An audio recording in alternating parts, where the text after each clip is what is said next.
അസ്സലാമു അലൈക്കും വറഹ്മത്തുള്ളാഹി. സഹോദരങ്ങളെ, സാമൂഹ്യ മാധ്യമങ്ങളിലൂടെയും ഈ സമയത്തും നിറഞ്ഞ സദസ്സിൽ ഈ ഒരു വെന്യൂവിൽ നിന്നൊക്കെ ഈ പ്രോഗ്രാം വീക്ഷിക്കുന്ന സുഹൃത്തുക്കൾക്ക് മറ്റൊരു സെഷൻ നമ്മൾ ഈ ഒരു ഘട്ടത്തിൽ ഒരുക്കുകയാണ്.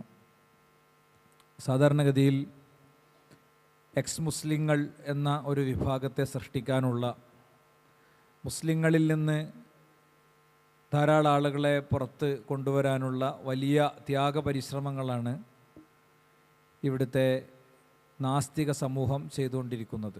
എക്സ് ഹിന്ദുക്കൾ, എക്സ് ക്രിസ്ത്യൻസ്, ഇങ്ങനൊരു വിഭാഗത്തെ എൻ്റെ ശ്രദ്ധയിൽപ്പെട്ടിട്ടില്ല. ബസിൽ അത്തരമൊരു വിഭാഗം ബോധപൂർവം ഇസ്ലാമിനെതിരിൽ ഉള്ള വലിയൊരു ക്യാമ്പയിൻ നടന്നുകൊണ്ടിരിക്കുകയാണ്.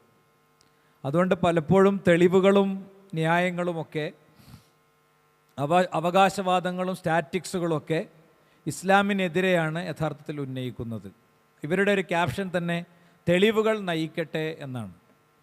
പലപ്പോഴും ഈ ഒരു വാചകത്തെ വിലയിരുത്തിക്കൊണ്ട് നമ്മൾ ചില കാര്യങ്ങളിലേക്ക് കടന്നു വരികയാണ്. ഒരു ഉപ്പിൻചാക്കിൻ്റെ മേലെ കൊണ്ടുപോയിട്ട് പഞ്ചസാര എന്ന് എഴുതി വെക്കുന്ന പ്രതീതിയാണ് വിഷയങ്ങളെ വിശദമായി പരിശോധിക്കുമ്പോൾ, പരിഗണിക്കുമ്പോൾ നമുക്കുണ്ടാകുക. യുക്തിവാദികളുടെ, എയ്ത്തിസ്റ്റുകളുടെ, നവലിബറലുകളുടെ എന്ന് വേണ്ട ഇവിടുത്തെ എക്സ് മുസ്ലിങ്ങൾ എന്ന് പറയുന്നവരുടെ നൈറ്റ് ലൈവുകൾ കാണുന്ന ആളുകളുടെ ഒരു ഇസ്ലാമിനെക്കുറിച്ച് പഠിക്കാതെ, മദ്രസ പോലും ശരിക്കും പഠിക്കാതെ, സൂറത്തുൽ ഫാത്തിഹയുടെ അർത്ഥം പോലും ശരിക്കും മനസ്സിലാകാത്ത ആളുകൾ ഉൾപ്പെടെയുള്ളവരുടെ ഒരു മനോഗതം എന്ന് പറയുന്നത് പണ്ട് പോലീസുകാരനെ കണ്ട പോലെ ആയിരിക്കും. നല്ല തടിച്ച് കൊമ്പമീശയൊക്കെ വെച്ചിട്ട് ഭയങ്കര സംഭവമായിട്ട് നിൽക്കുന്ന ഒരു പോലീസുകാരൻ. അപ്പോൾ ആളുകൾ ഇങ്ങനെ പേടിച്ച് വിറച്ചിങ്ങനെ സൈഡിൽ കൂടെ പോവുക. പെട്ടെന്ന് ആൾ ചോദിച്ചോ, എന്നടാ? ഈ ചോദ്യം കേട്ടതോടുകൂടെ അയാളുടെ ഈ ഒരു സംഭവം, ഈ ചോദ്യവും ഈ ശബ്ദം വന്നതോടുകൂടെ അയാളുടെ കാറ്റ് പോയി എന്ന് പറഞ്ഞ പോലെയാണ്. ഇവരെ യഥാർത്ഥത്തിൽ അടുത്തെത്തി ഒന്ന് പരിശോധിക്കുമ്പോഴാണ് ഇവരുടെ യഥാർത്ഥ സ്വഭാവം കാര്യമൊക്കെ മനസ്സിലാകുക. അതുകൊണ്ട് ബാസിൽ നമുക്ക് ഇവരുടെ തെളിവുകളെ ഒന്ന് എടുക്കുകയാണെങ്കിൽ ഒരു 5 കാറ്റഗറി ആയിട്ട് ഞങ്ങൾ ഇവരുടെ തെളിവുകളെ ഒന്ന് പരിശോധിക്കാൻ ശ്രമിക്കുകയാണ്. ഒന്ന്, ഉള്ളൊരു സാധനത്തെ വക്രീകരിച്ച് അവർക്ക് പറ്റിയൊരു ഫ്രെയിമിലേക്ക് കൊണ്ടുവന്ന് നിർത്തിയിട്ടൊരു തിയറി ഉണ്ടാക്കും. എന്നിട്ട് ആ വക്രീകരിച്ചുണ്ടാക്കിയ തിയറിമേൽ അവരുടെ ആശയം സ്ഥാപിക്കാൻ ശ്രമിക്കും. ഇതാണ് ഐറ്റം നമ്പർ 1. അത് സംബന്ധിച്ച കമൻറ്റ് ബാസിൽ നമ്മളോട് പറയും. ഇവിടെ തെളിവുകൾ നയിക്കട്ടെ എന്നുള്ളതാണ് പൊതുവിൽ നാസ്തികർ പറയാറുള്ളത്. അവരാണ് തെളിവിൻ്റെ ആളുകൾ, അല്ലെങ്കിൽ അവരുടെ വാദങ്ങൾക്കാണ് തെളിവുകൾ ഉള്ളത് എന്നുള്ളതാണ് പൊതുവിൽ പറയാറുള്ളത്. അതിൽ ഒന്നാമത്തെ ഭാഗമാണ് ഇവിടെ നമ്മൾ പരിശോധിക്കുന്നത്, ഇവരുടെ തെളിവിൻ്റെ കോലം. അതെന്താണെന്ന് ചോദിച്ചാൽ, വക്രീകരിച്ചുകൊണ്ട് തെളിവുകളെ തന്നെ വേറെന്തെങ്കിലുമൊക്കെ ആക്കുക. ഇതാണ് ഇവർ ചെയ്തുകൊണ്ടിരിക്കുന്നത്. ആദ്യം നിങ്ങൾക്ക് ഒരു ഭാഗം കാണാൻ സാധിക്കും. പ്രശസ്ത ശാസ്ത്രജ്ഞനായിട്ടുള്ള കാൾ സാഗൻ തെളിവുകളുമായി ബന്ധപ്പെട്ടുകൊണ്ട് പറഞ്ഞിട്ടുള്ള വളരെ പ്രധാനപ്പെട്ട ഒരു കാര്യം, അത് ഉദ്ധരിക്കുന്നത് ഈ നാസ്തികരായ, അല്ലെങ്കിൽ നാസ്തികരുടെ ഒരു ആൾ ദൈവം എന്നൊക്കെ പറയാൻ പറ്റുന്ന ആള് തന്നെ അത് ഉദ്ധരിക്കുന്ന ഭാഗം, ആ ചെറിയൊരു ഭാഗം ആദ്യം നിങ്ങൾ കേട്ടോളൂ. പുസ്തകത്തിൽ ആദ്യം കൊടുത്തിരിക്കുന്ന ഒരു വാചകമാണ്. ഇത് പിന്നീട് പലർക്കും ഒരു സംശയം ഉണ്ടായിട്ടുണ്ട്. Absence of evidence is not evidence of absence എന്ന് കാൾ സാഗൻ പറഞ്ഞിട്ടുണ്ടല്ലോ. അപ്പോൾ കാൾ സാഗൻ പറഞ്ഞത് absence of evidence is not the evidence of absence. അതായത് ഒരു കാര്യത്തിന് തെളിവില്ല എന്നുള്ളത് അതില്ല എന്നുള്ളതിന് തെളിവല്ല. ഇത് എല്ലാവരും ചിന്തിക്കേണ്ടുന്ന ഒരു കാര്യമാണ്. തെളിവുകളെ കുറിച്ചാണ് നമ്മൾ സംസാരിക്കാൻ പോകുന്നത്. ഒരു കാര്യത്തിന് തെളിവില്ല എന്നുള്ളത് അതില്ല എന്നുള്ളതിന് തെളിവല്ല. ഏതുപോലെ ഉദാഹരണം പറയുകയാണെന്നുണ്ടെങ്കിൽ, ഏതാനും നൂറ്റാണ്ടുകൾക്ക് മുമ്പ് വരെ സൂര്യന് ചുറ്റുമാണ് ഭൂമി ചലിക്കുന്നത്, അല്ലെങ്കിൽ മറ്റ് ഗ്രഹങ്ങൾ ചലിക്കുന്നത് എന്നുള്ളതിന് തെളിവുണ്ടായിരുന്നില്ല. എന്ന് വെച്ചിട്ട് ആരെങ്കിലും നമ്മൾ പറയോ സൂര്യന് ചുറ്റുമല്ല ഒരു നൂറ്റാണ്ട് മുമ്പ് ഭൂമി ചലിച്ചിരുന്നത് എന്നാരെങ്കിലും പറയോ? ഇല്ല. അന്നതിന് തെളിവില്ലായിരുന്നു എന്നുള്ളത്.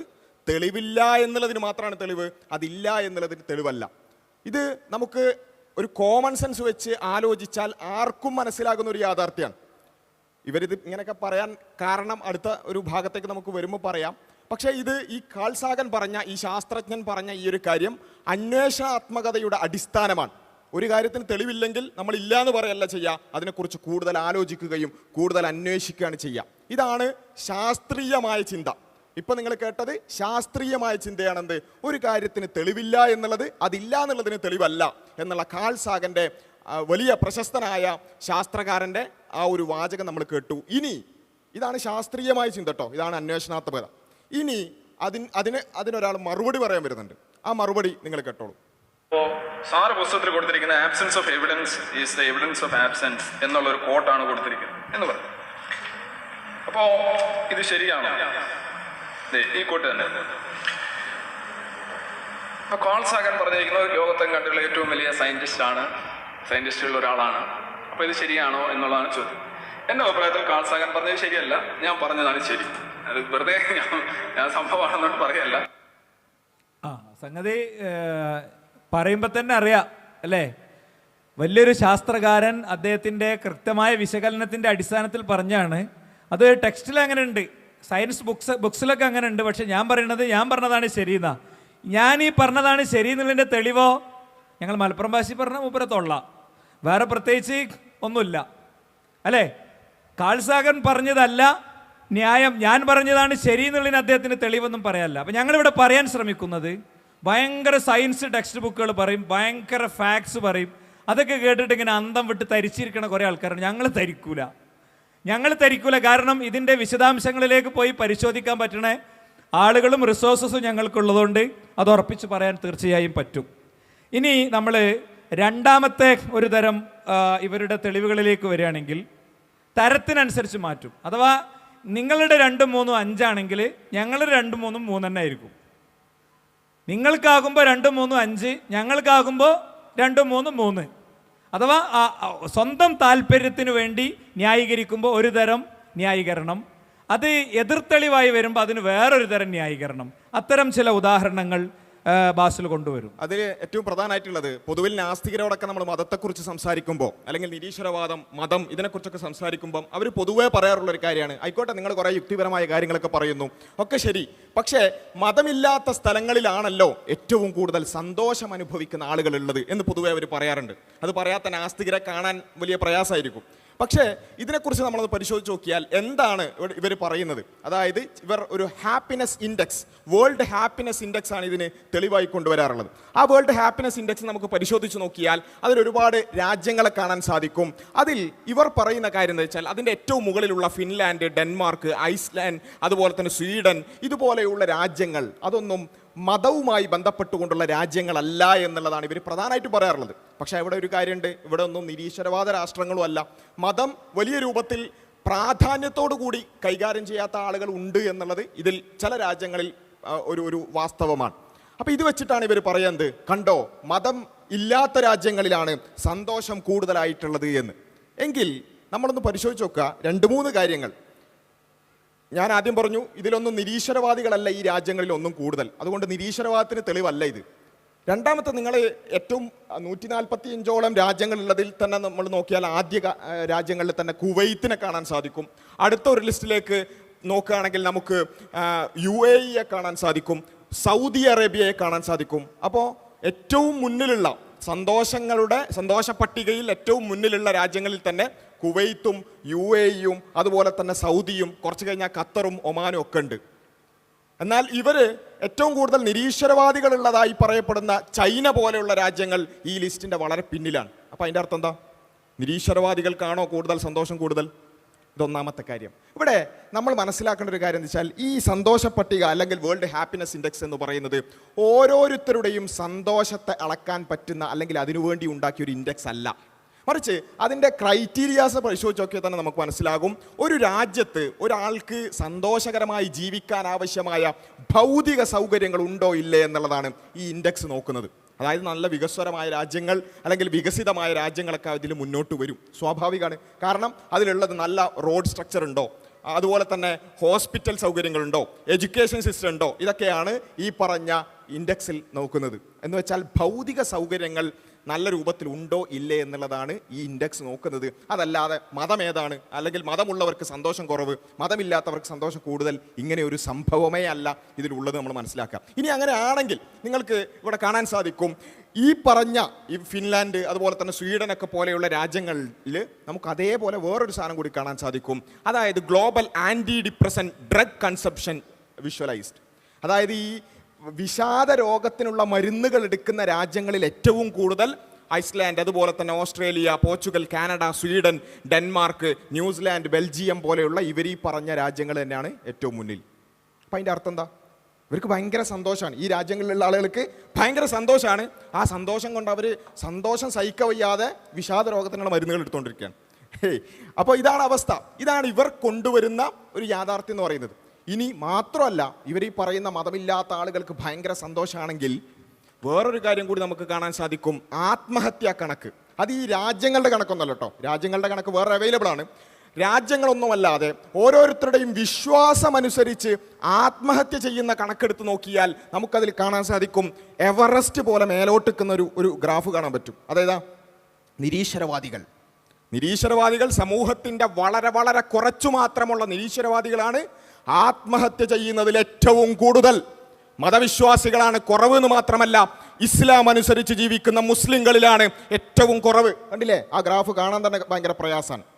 അപ്പോൾ ഇവർ ഒന്ന് ആലോചിച്ച് നോക്കുക, ഇവരെങ്ങനെയാണ് യാഥാർത്ഥ്യങ്ങളെ ട്വിസ്റ്റ് ചെയ്യുന്നത്. ചില രാജ്യങ്ങളുടെ കണക്കെടുത്തുകൊണ്ട് കണ്ടോ, മതവിശ്വാസമില്ലാത്തവർക്ക് സന്തോഷം എന്ന് പറഞ്ഞു. അപ്പോൾ ഇതിൻ്റെ അർത്ഥം എന്താ? മതവിശ്വാസമില്ലാത്ത ആളുകൾക്ക് സന്തോഷം കൊണ്ട് സഹിക്കാൻ പറ്റാതെ അവർ ആൻറ്റി ഡിപ്രസൻ്റ് എടുക്കുന്നു, വിഷാദ രോഗത്തിന് മരുന്നെടുക്കുന്നു, സന്തോഷം കൊണ്ട് തുള്ളിച്ചാടിയിട്ട് അവർ പോയിട്ട് ആത്മഹത്യ ചെയ്യുന്നു. ഇതൊക്കെയാണ് ഇവർ കൊണ്ടിരുന്ന തെളിവിൻ്റെ അർത്ഥം, അല്ലേ? അപ്പോൾ ഇത് നമ്മൾ കൊണ്ടുവന്നതോടുകൂടി നമ്മുടെ ന്യായീകരണ തിലങ്കങ്ങൾ അവർ രംഗത്ത് വന്നു. എന്നിട്ട് പറഞ്ഞു, അങ്ങനെയൊന്നുമല്ല കാര്യങ്ങൾ. ഈ ആത്മഹത്യയുമായി ബന്ധപ്പെട്ടുകൊണ്ട് ഈ രൂപത്തിലൊന്നും പറയാൻ പാടില്ല. നേരത്തെ ഇത് ആരാ പറയുന്നത്? സന്തോഷം അത് മതമുള്ള രാജ്യങ്ങളിൽ കുറവും മതമില്ലാത്ത രാജ്യങ്ങളിൽ കൂടുതൽ, അതുകൊണ്ട് നിരീശ്വരവാദമാണ് നല്ലത് എന്നൊക്കെ പറഞ്ഞ് വീഡിയോ ഇറക്കി അത് പ്രസംഗിച്ച് നടന്ന ആളുകൾ പറയാണ് ആത്മഹത്യൻ്റെ വിഷയത്തിൽ അങ്ങനെ മതത്തിനെയും മതമില്ലായ്മയൊന്നും എടുക്കേണ്ടതില്ല, അതിലൊരുപാട് ഫാക്ടേഴ്സ് ഉണ്ട് എന്നുള്ളതാണ് അവർ പറയുന്നത്. ആ ഭാഗം നിങ്ങൾ കേട്ടോളൂ. നോക്കേണ്ടത്, ഈ ആത്മഹത്യാ നിരക്ക് മതവിശ്വാസമായിട്ട് എന്തെങ്കിലും ബന്ധമുണ്ടോ? ഇപ്പോൾ മതവിശ്വാസവുമായിട്ട് അത്ര പറയത്തക്ക ബന്ധമൊന്നും ഇല്ല എന്നുള്ളതാണ് സത്യം. കാരണം ഏറ്റവും കൂടുതൽ ആത്മഹത്യ വരുന്ന രാജ്യങ്ങളൊക്കെ എടുത്തു നോക്കുകയാണെന്നുണ്ടെങ്കിൽ തണുത്ത രാജ്യങ്ങൾ, ആഭ്യന്തര സംഘർഷമുള്ള രാജ്യങ്ങൾ, സ്ട്രെസ് കൂടുതലുള്ള സമൂഹങ്ങൾ, പലതരത്തിലുള്ള പിന്നാക്കാവസ്ഥകൾ. അത് ദാരിദ്ര്യമല്ല ഉദ്ദേശിച്ചത്. പിന്നാക്കാവസ്ഥകൾ എന്ന് പറഞ്ഞു കഴിഞ്ഞാൽ മെൻ്റൽ ഹെൽത്ത്, അതുപോലെ തന്നെ ഡിപ്രഷൻ, അതുപോലെ തന്നെ പൊളിറ്റിക്കൽ അൺസർട്ടനിറ്റി, ഇങ്ങനെയൊക്കെയുള്ള രാജ്യങ്ങളിൽ ആത്മഹത്യാ നിരക്ക് സാധാരണ ഇതിൽ കൂടുതലായിരിക്കും. ഓക്കെ, അപ്പോൾ ഇവിടെ എത്തിയപ്പോൾ നേരെ തിരിഞ്ഞു. ആദ്യം പറഞ്ഞ എന്താണ്? ഹാപ്പിനെസ് ഇൻഡെക്സ് ആ നാടുകളിൽ മതമില്ല, അതുകൊണ്ട് അവിടെ ഭയങ്കര സന്തോഷമാണ്. അപ്പോൾ അവിടുത്തെ സന്തോഷം എന്ന് പറഞ്ഞാൽ എന്താ? അവിടെ നല്ല റോഡുണ്ട്, നല്ല ബിൽഡിങ്സ് ഉണ്ട്, നല്ല സ്കൂൾസ് ഉണ്ട് എന്നത് കറക്റ്റ്. അതോടൊപ്പം തന്നെ മതത്തിൻ്റെ അടിസ്ഥാനത്തിലുള്ള, വിശ്വാസത്തിൻ്റെ അടിസ്ഥാനത്തിലുള്ള ഇൻഡെക്സിൽ ആത്മഹത്യ യുക്തിവാദികൾക്കിടയിൽ കൂടുതലാണ്. ഇത് കണ്ടോടുകൂടെ അദ്ദേഹം സംഗതി ട്വിസ്റ്റ് ചെയ്യാണ്. അപ്പോൾ അതാണ് ഞങ്ങൾ പറഞ്ഞത്, നിങ്ങളുടെ 3-2 5, ഞങ്ങളുടെ 3-2 3. ഇതാണ് തെളിവിടിക്കുന്ന രീതിയിൽ പലപ്പോഴും ഇവർ സ്വീകരിക്കുന്ന വേറെ ഒരു തരം സമീപനം. അപ്പോൾ ഇപ്പോൾ പറഞ്ഞതെന്ന് വെച്ചാൽ, ഇനി ആത്മഹത്യൻ്റെ വിഷയത്തിൽ മതവും മതമില്ലായ്മ എന്നല്ല നോക്കേണ്ടത്. ഇതിൽ പറഞ്ഞതിൽ വലിയ പ്രശ്നമുണ്ട്. കാരണം എന്താ വെച്ചാൽ ആ രൂപത്തിൽ തന്നെ പഠനങ്ങളുണ്ട്. നേരത്തെ അവിടെ ഉദ്ധരിച്ചു, റിലീജിയോസിറ്റി എന്ന് പറയുന്നത് ആത്മഹത്യയെ തടയുന്നു എന്ന് പറഞ്ഞുകൊണ്ട് തന്നെ പഠനങ്ങളുണ്ട്. അത് പോട്ടെ, ഇവർക്കെതിരായിട്ടുള്ള പഠനങ്ങളോ തെളിവുകളൊന്നും ഇവർ എടുക്കൂല. അപ്പോൾ ഏതായാലും ഇദ്ദേഹം പറഞ്ഞത് വെച്ചാൽ ഒരുപാട് ഫാക്ടേഴ്സ് ഉണ്ട് എന്നാണ്. കാരണം ഒരു സ്ഥലത്ത് ഭയങ്കരമായ പൊളിറ്റിക്കൽ ഇൻസ്റ്റബിലിറ്റി ഉണ്ടെങ്കിൽ, രാഷ്ട്രീയപരമായ അസ്ഥിരത ഉണ്ടെങ്കിൽ, അതുപോലെ തന്നെ അവിടെ ദാരിദ്ര്യമുണ്ടെങ്കിൽ, അതുപോലുള്ള ഒരുപാട് പ്രശ്നങ്ങളൊക്കെ ഉണ്ടെങ്കിൽ പ്രശ്നകലുഷിതമായിട്ടുള്ള സ്ഥലങ്ങളിൽ ആത്മഹത്യ കൂടും. ഓക്കെ, അത് നമുക്ക് വാദത്തിന് വേണ്ടി സമ്മതിക്കാം. പ്രശ്നകലുഷിതമായ സ്ഥലങ്ങളിൽ ആത്മഹത്യ കൂടും. പക്ഷെ അവിടെയും ചെറിയൊരു പ്രശ്നമുണ്ട്. അതെന്താണെന്ന് ചോദിച്ചാൽ, പ്രശ്നകലുഷിതമായ മുസ്ലിം രാജ്യങ്ങളിൽ ആളുകൾ ആത്മഹത്യ ചെയ്യുന്നില്ല.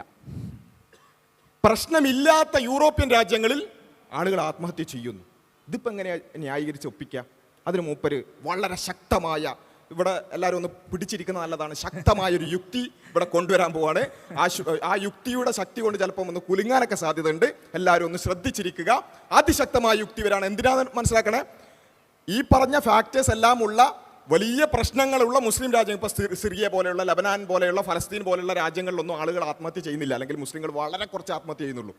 എന്നാൽ പ്രശ്നങ്ങളില്ലാത്ത യൂറോപ്യൻ രാജ്യങ്ങളിലും മതമില്ലാത്ത രാജ്യങ്ങളിലും ആത്മഹത്യ ചെയ്യുന്നുണ്ട്. അതിനുള്ള ന്യായീകരണം വരാൻ പോവാണ്.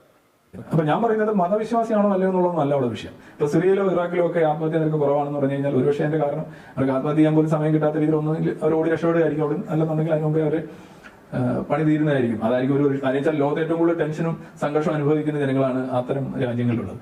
അവർ ആത്മഹത്യ ചെയ്യാനുള്ള ധൈര്യം പോലും ഇല്ലാത്ത അവസ്ഥയിൽ അവർ നിസ്സഹായരായിരിക്കാം ഒരു പക്ഷേ എന്ന് എനിക്ക് തോന്നുന്നു. അപ്പൊ ആത്മഹത്യയുടെ കാരണം മതവും അല്ലെ അങ്ങനെയുള്ള വിഷയങ്ങളൊന്നും അല്ല. അപ്പോൾ സംഗതി മനസ്സിലായല്ലോ. ഒരാളിങ്ങനെ കയറൊക്കെ ഇട്ട് ഇങ്ങനെ മുറുക്കി കഴുത്തിങ്ങനെ ഇടാൻ നിൽക്കുമ്പോൾ പെട്ടെന്ന് ബോംബട് പൊട്ടും, അതോടുകൂടെ അത് മറക്കും. അത് കഴിഞ്ഞാണ്ട് പിന്നെ ഇങ്ങനെ അഡ്ജസ്റ്റ് ചെയ്ത് ഇങ്ങനെ പോകുമ്പോൾ പെട്ടെന്ന് ടാങ്കർ ഇങ്ങനെ വരുന്നത് കാണും. ഈ ജാതി ആളുകളെയാണ് ഭയങ്കര ബുദ്ധിജീവികളും സയൻറ്റിസ്റ്റുകളാക്കി ആളുകൾ കൊണ്ടെടുക്കുന്നത് അല്ലേ? ഇവരൊക്കെ ഇങ്ങനെ ഏറ്റി നടക്കണമെങ്കിൽ അത്യാവശ്യം നല്ല അടിമത്തം വേണം. എന്നിട്ട് ഇവിടെ ഇപ്പോൾ വിഷയം അവതരിപ്പിച്ച ആളുകളെ അവരുടെ പ്രൊഫൈലൊക്കെ നിങ്ങൾ കേട്ടല്ലോ. ഇവിടെ ഇരിക്കുന്ന ആളുകളിൽ ഇവിടെ വിഷയം അവതരിപ്പിക്കുന്ന ആളുകളെക്കാളും പ്രൊഫൈലുള്ള ആൾക്കാരുണ്ട്. ഇവിടെ ഷാനവാസ് പറവണ്ണുണ്ട്, ഡോക്ടർ ഷാനവാസ് പറവണ്ണ. അദ്ദേഹം ചരിത്രകാരനാണ്, അറബി ഭാഷയിലെ പ്രഗത്ഭനാണ്, നമ്മുടെ സിലബസ് കമ്മിറ്റിയുടെ ഭാഗമാണ്, ഒക്കെയാണ്. അപ്പോൾ എന്നിട്ട് ഞങ്ങൾക്കുള്ള പേരെന്താ? മദ്രസ പൊട്ടന്മാർ. ഈ ജാതി മണ്ടത്തരം പറയുന്ന ആൾക്കാരോ? സിറിയയിലെ ആളുകൾക്ക് ആത്മഹത്യ ചെയ്യാൻ പറ്റാത്തത് അവിടെ ഓർഡറിൻ്റെ അടുക്കതിന് നേരം കിട്ടാഞ്ഞിട്ടാണെന്നാണ് ഒരു സാധുവിൻ്റെ വിശദീകരണം. ഇതിനൊക്കെ കൈയടിച്ച് നടക്കുന്ന ആളുകളെ ഗതികേട്, എന്തായാലും ആ ഗതികേടിൽ നിങ്ങൾ നിന്നാൽ മതി എന്ന് തന്നെയാണ് ഇതിൽ ഞങ്ങൾക്ക് കമൻറ്റ് ചെയ്യാനുള്ളത്. ഒരു വാക്കുകൂടി ഞാൻ പറയാം. ഇപ്പം ഇവിടുന്ന് എടുത്താൽ ഇവിടെ ഇരിക്കുന്ന ഒരു സുഹൃത്ത് ഒരു ദിവസം എന്നെ വിളിച്ചു, മൗലവി എൻ്റെ 2 കുട്ടികൾ വെള്ളത്തിൽ പോയി എന്ന് പറഞ്ഞു. അപ്പം എനിക്ക് മനസ്സിലായില്ല. 11 വയസ്സും 13 വയസ്സുള്ള 2 കുട്ടികൾ കുളിക്കാനിറങ്ങി വെള്ളത്തിൽ വീണ് മരിച്ചുപോയി. ഒരു മനുഷ്യൻ്റെ അവസ്ഥ നിങ്ങളൊന്ന് ആലോചിച്ച് നോക്ക്. അദ്ദേഹത്തിൻ്റെ ശബ്ദം ഇടറി. ഞാൻ അദ്ദേഹത്തെ ആശ്വസിപ്പിച്ചു. ഞാൻ അദ്ദേഹത്തോട് പറഞ്ഞു, എന്തുകൊണ്ട് വിശ്വാസികൾ മഹാദുരന്തങ്ങൾക്ക് മുന്നിൽ ആത്മഹത്യ ചെയ്യുന്നില്ല എന്നുള്ള ചോദ്യത്തിൻ്റെ ഉത്തരം കേട്ടോ നിങ്ങൾ. ഞാൻ പറഞ്ഞു, ഇത് നിങ്ങൾക്ക് ഉള്ള വലിയൊരു അവസരമാണ്. നിങ്ങൾ ഇന്നാലില്ലാഹി വൈന്നായിലെ റാജൂൻ അൽഹംദുലില്ലാ എന്ന് പറയണം. നിങ്ങൾക്ക് അല്ലാഹു സ്വർഗത്തിൽ അവരെ കണ്ടുമുട്ടാനുള്ള തൗഫീഖ് തരട്ടെ. അയാൾ ആ ഊർജിതം ഇവിടെ ഉണ്ട്. ഈ സെഷനിൽ പങ്കെടുക്കാൻ അദ്ദേഹം ഇവിടെ എത്തിയിട്ടുണ്ട്. മനസ്സിലായില്ലേ? അപ്പോൾ നിങ്ങൾ നോക്കിപ്പോൾ ഫലസ്തീനിലൊക്കെ സ്വന്തം കുട്ടികൾ കാലിത്തീറ്റ തിന്നേണ്ടത് കാണേണ്ടി വന്നപ്പോഴും ഒരു കുട്ടിയെയും തീയിലേക്കിട്ട് ആത്മഹത്യക്ക് പോകാത്ത എന്തറിയോ? തവക്കൽതു അലല്ലാഹ് ഹസ്ബുനല്ലാഹു വനിഅമൽ വക്കീൽ. ആ ഒരു ശക്തമായ വാചകങ്ങളുടെ കരുത്തിലാണ്. അല്ലാതെ നിങ്ങളിത് എങ്ങനെ വെളുപ്പിച്ചാലും വെളുക്കൂല. അത് അത്തരം വെളുപ്പിക്കലിന് ശ്രമിക്കണ്ട എന്ന് തന്നെ ഞങ്ങൾ പറയും. ഇനി അടുത്തതായി നമ്മൾ പോകുന്നത് ഇവർ തെളിവുകളെ സ്വീകരിക്കുന്ന 3ാമത്തെ വഴിയിലേക്കാണ്. 3ാമത്തെ വഴി എന്താണെന്ന് ചോദിച്ചാൽ, ഒരു രക്ഷയില്ലങ്ങോട്ട് തെളിവ് ഉണ്ടാക്കുക. ഇവർ പറയുന്ന കാര്യങ്ങൾക്ക് തെളിവില്ലെങ്കിൽ പുതുതായിട്ട് അങ്ങ് ഉണ്ടാക്കുക. ആ ഒരു തരത്തിലുള്ള തെളിവ് നിർമ്മാണത്തിലേക്കാണ് നമ്മൾ ഇനി അടുത്തതായിട്ട് പോകുന്നത്.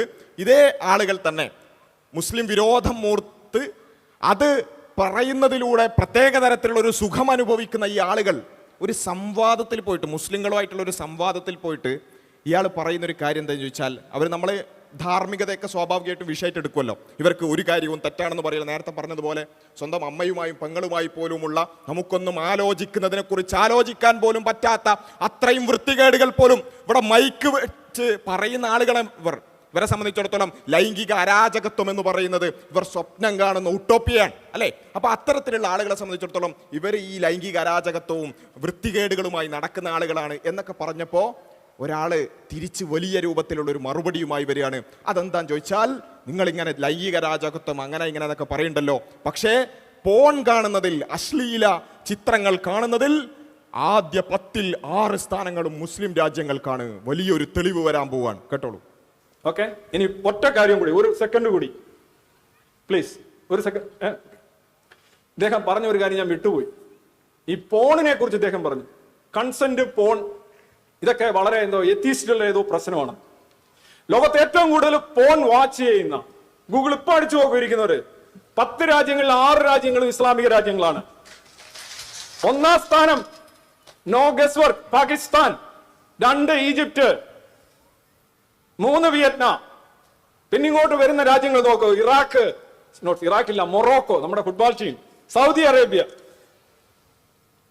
ആദ്യ 10 രാജ്യങ്ങളിൽ 6 രാജ്യങ്ങളിലും ഇസ്ലാമിക രാജ്യങ്ങളാണ്. അപ്പൊ പോൺ, കൺസെന്റ്, ചീച്ചി, ഒന്ന് ചിന്തിച്ചിട്ട് ബാക്കി പറയാം. എന്താ കയ്യടിയില്ലേ? കയ്യടിച്ച് പാസ്സാക്കിയിരിക്കുന്നു. നാസ്തിക സമ്മേളനത്തിൽ കയ്യടിച്ച് പാസ്സാക്കിയോണ്ട് ഇനി അപ്പീലില്ല കേട്ടോ. ഇനി ആരും തെളിവൊന്നും ചോദിച്ചു പോകരുത്. ഇപ്പൊ ഭയങ്കര കോൺഫിഡൻസിലാണ് പറയുന്നത്. മൊബൈലില്ലേ എടുത്ത് നോക്കിക്കോ. ഒരുത്തനെങ്കിലും എടുത്ത് നോക്കിയിരുന്നെങ്കിൽ പറയുമ്പോ എന്താ വിചാരിക്കും, ഞങ്ങൾ യുക്തിപരമായി ചിന്തിച്ച് ആരും പറയുന്നത് അതേപടി അംഗീകരിക്കാതെ എല്ലാം ഫാക്ട് ചെക്ക് ചെയ്ത് എടുക്കുന്നവരാണെന്നൊക്കെ പറയാം. ഒരുത്തൻ പോലും നോക്കിയിട്ടില്ല, ഉറപ്പാ. കാരണം നോക്കിയിരുന്നെങ്കിൽ എന്താ കിട്ടുക? ഞങ്ങൾ ഇതിന്റെ പിന്നാലെ കൂടി ഈ നുണ, പച്ച നുണ പറഞ്ഞു, അതിന്റെ പിന്നാലെ കൂടി ഞങ്ങൾ ലൈവായിട്ട് ഗൂഗിളിൽ സെർച്ച് ചെയ്ത് കാണിച്ചു കൊടുത്തു. അതിന്റെ ചെറിയൊരു ഭാഗം നിങ്ങൾ കേട്ടോളൂ. ആദ്യം നമുക്ക് ഗൂഗിൾ നോക്കാം, പിന്നെ നമുക്ക് എന്ത് ചെയ്യാം അതിന്റെ കൃത്യമായ ബാക്കി കണക്കുകളിലേക്ക് പോകാം. അപ്പോൾ ഗൂഗിളിൽ countries with most porn consumption എന്ന് നമ്മൾ അടിച്ചിട്ടുണ്ട്. ഗൂഗിൾ തരുന്ന റിസൾട്ടാണ് രവീന്ദ്രന്റെ ഗൂഗിൾ. ഓക്കെ, അപ്പോൾ ഒന്നാമത്തത് Australia, Canada, Brazil, Mexico, Netherlands, Russia, Spain, Germany, Japan. ഒന്നുകൂടി അല്ല 10 6 ഓക്കെ 9 ആയിട്ടേ ഉള്ളൂ. ആയിക്കോട്ടെ. Philippines, Poland, Sweden, UK, USA. മനസ്സിലാകുന്നില്ല സഹോദരി. ഒരു സമൂഹത്തിന്റെ മുന്നിൽ ഒരു സംവാദത്തില് ഒരു സംവാദത്തിൽ ഇത്ര ആളുകൾ വാസിക്കുന്ന സംവാദത്തിൽ നുണ പറയാൻ ഇത്ര ഉൾപ്പില്ലാത്തൊരു മനുഷ്യൻ. കോൺഫിഡൻസ് നോക്കണം. എല്ലാ ആളുകളുടെയും കയ്യിന്റെ തുമ്പിൽ നിൽക്കുന്ന നോക്കിക്കോന്ന് പറഞ്ഞു. അപ്പോ ഇതാണ് നമ്മൾ ഫാക്ട് ചെക്ക് ചെയ്തപ്പോ നിങ്ങൾക്ക് വേണമെങ്കിൽ സ്ക്രീനിൽ ഒന്നുകൂടി കാണാം.